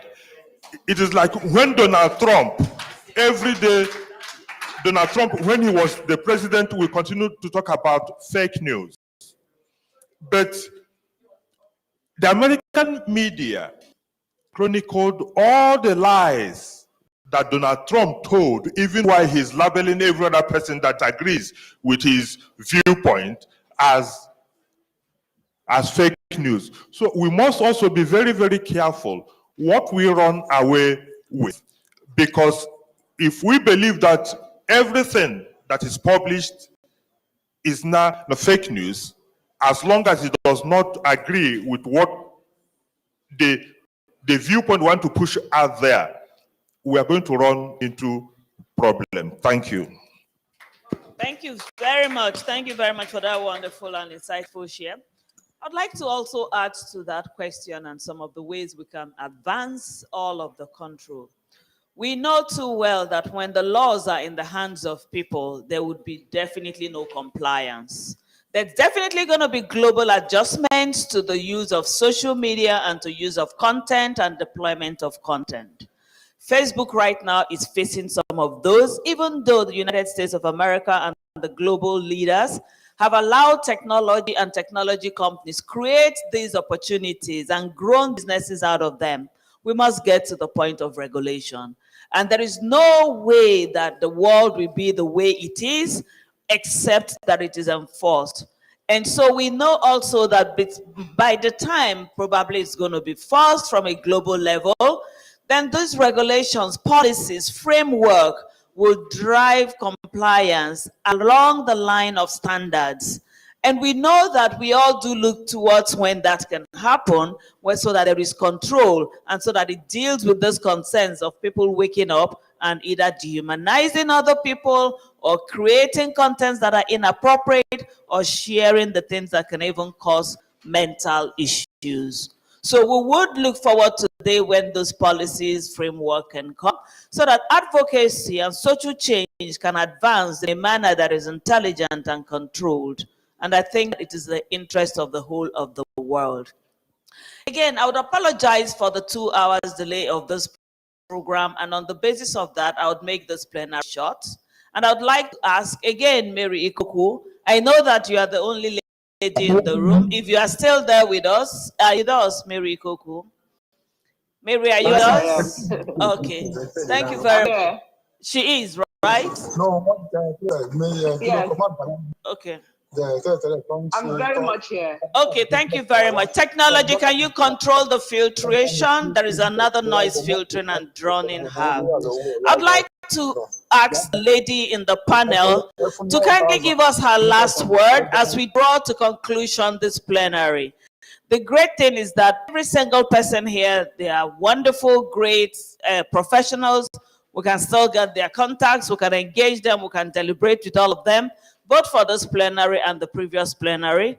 Running over a long time, I can see that so many already have given in so much sacrifices. So Mary, as we bring this plenary to a close, can we have your last word?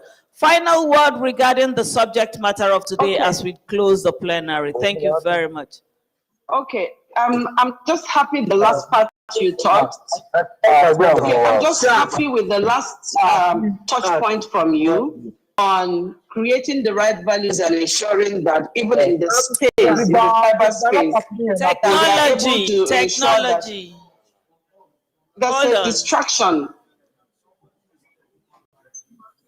Mute the person, please. Kindly find and mute the individuals. For our online guests would like to ask you to mute yourself if you are not speaking. We've got some deliberations around here. Online guests, kindly mute yourself. Thank you very much. Mary, please go ahead. You have the floor. Thank you. So I was touching on the last point you made, because increasingly, if you look at the Facebook that declared 9 billion of late, which of course we want to ask ourselves, what is Africa, and in this case, what is Nigeria doing to also ensure that we are getting stuff within that space?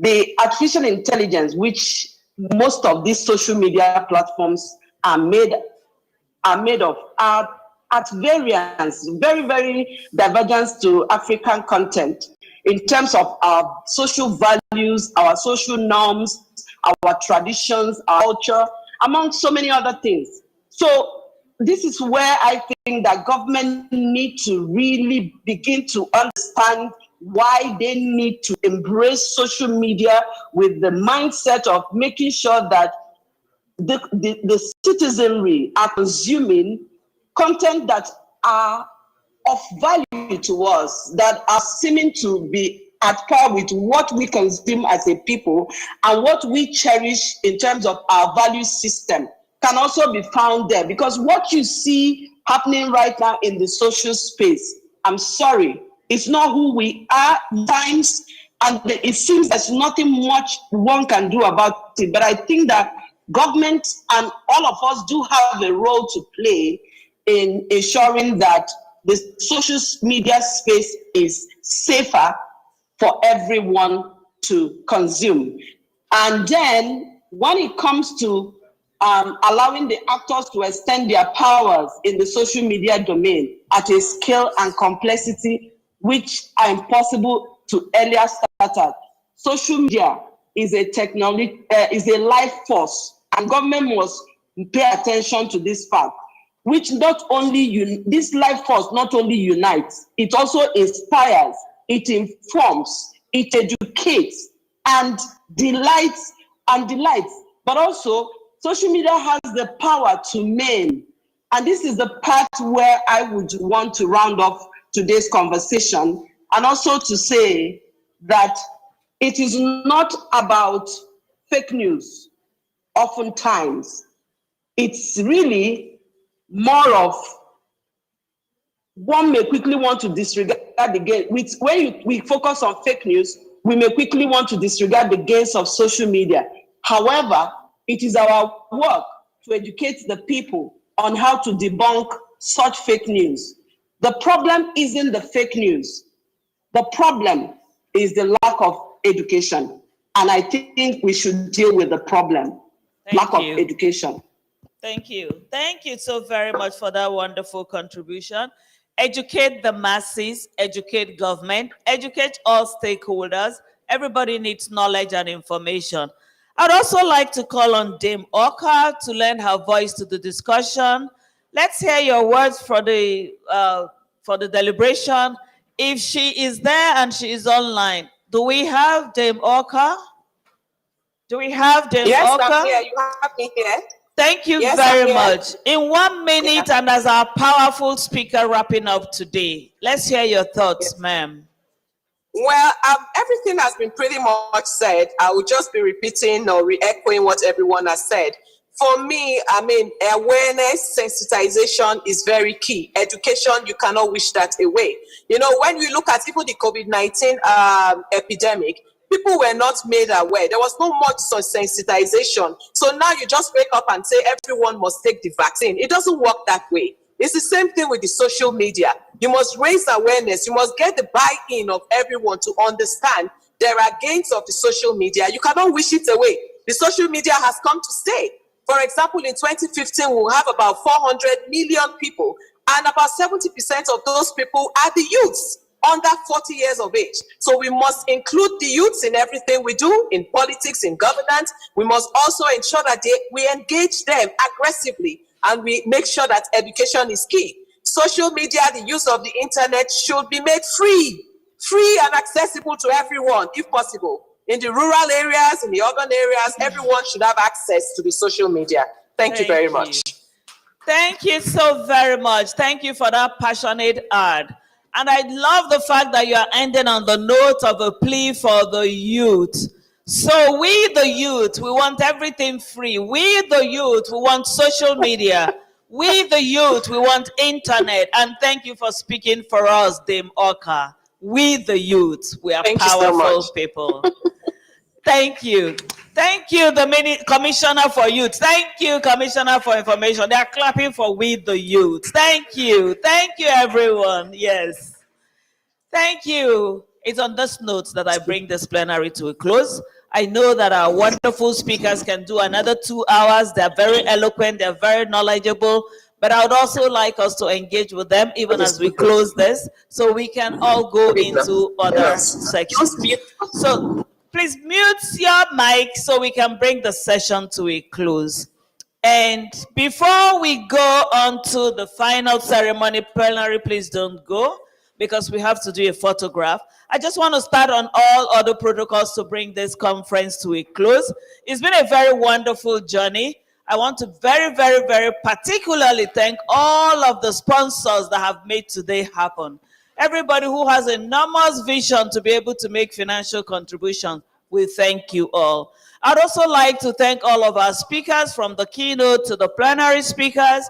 Thank you very much for giving us of your time. I would like to thank our guests. We are very delighted that you are here. And I would like to say a big thank you to all the media people. Our media people, as you know, have pens that are mightier than the sword.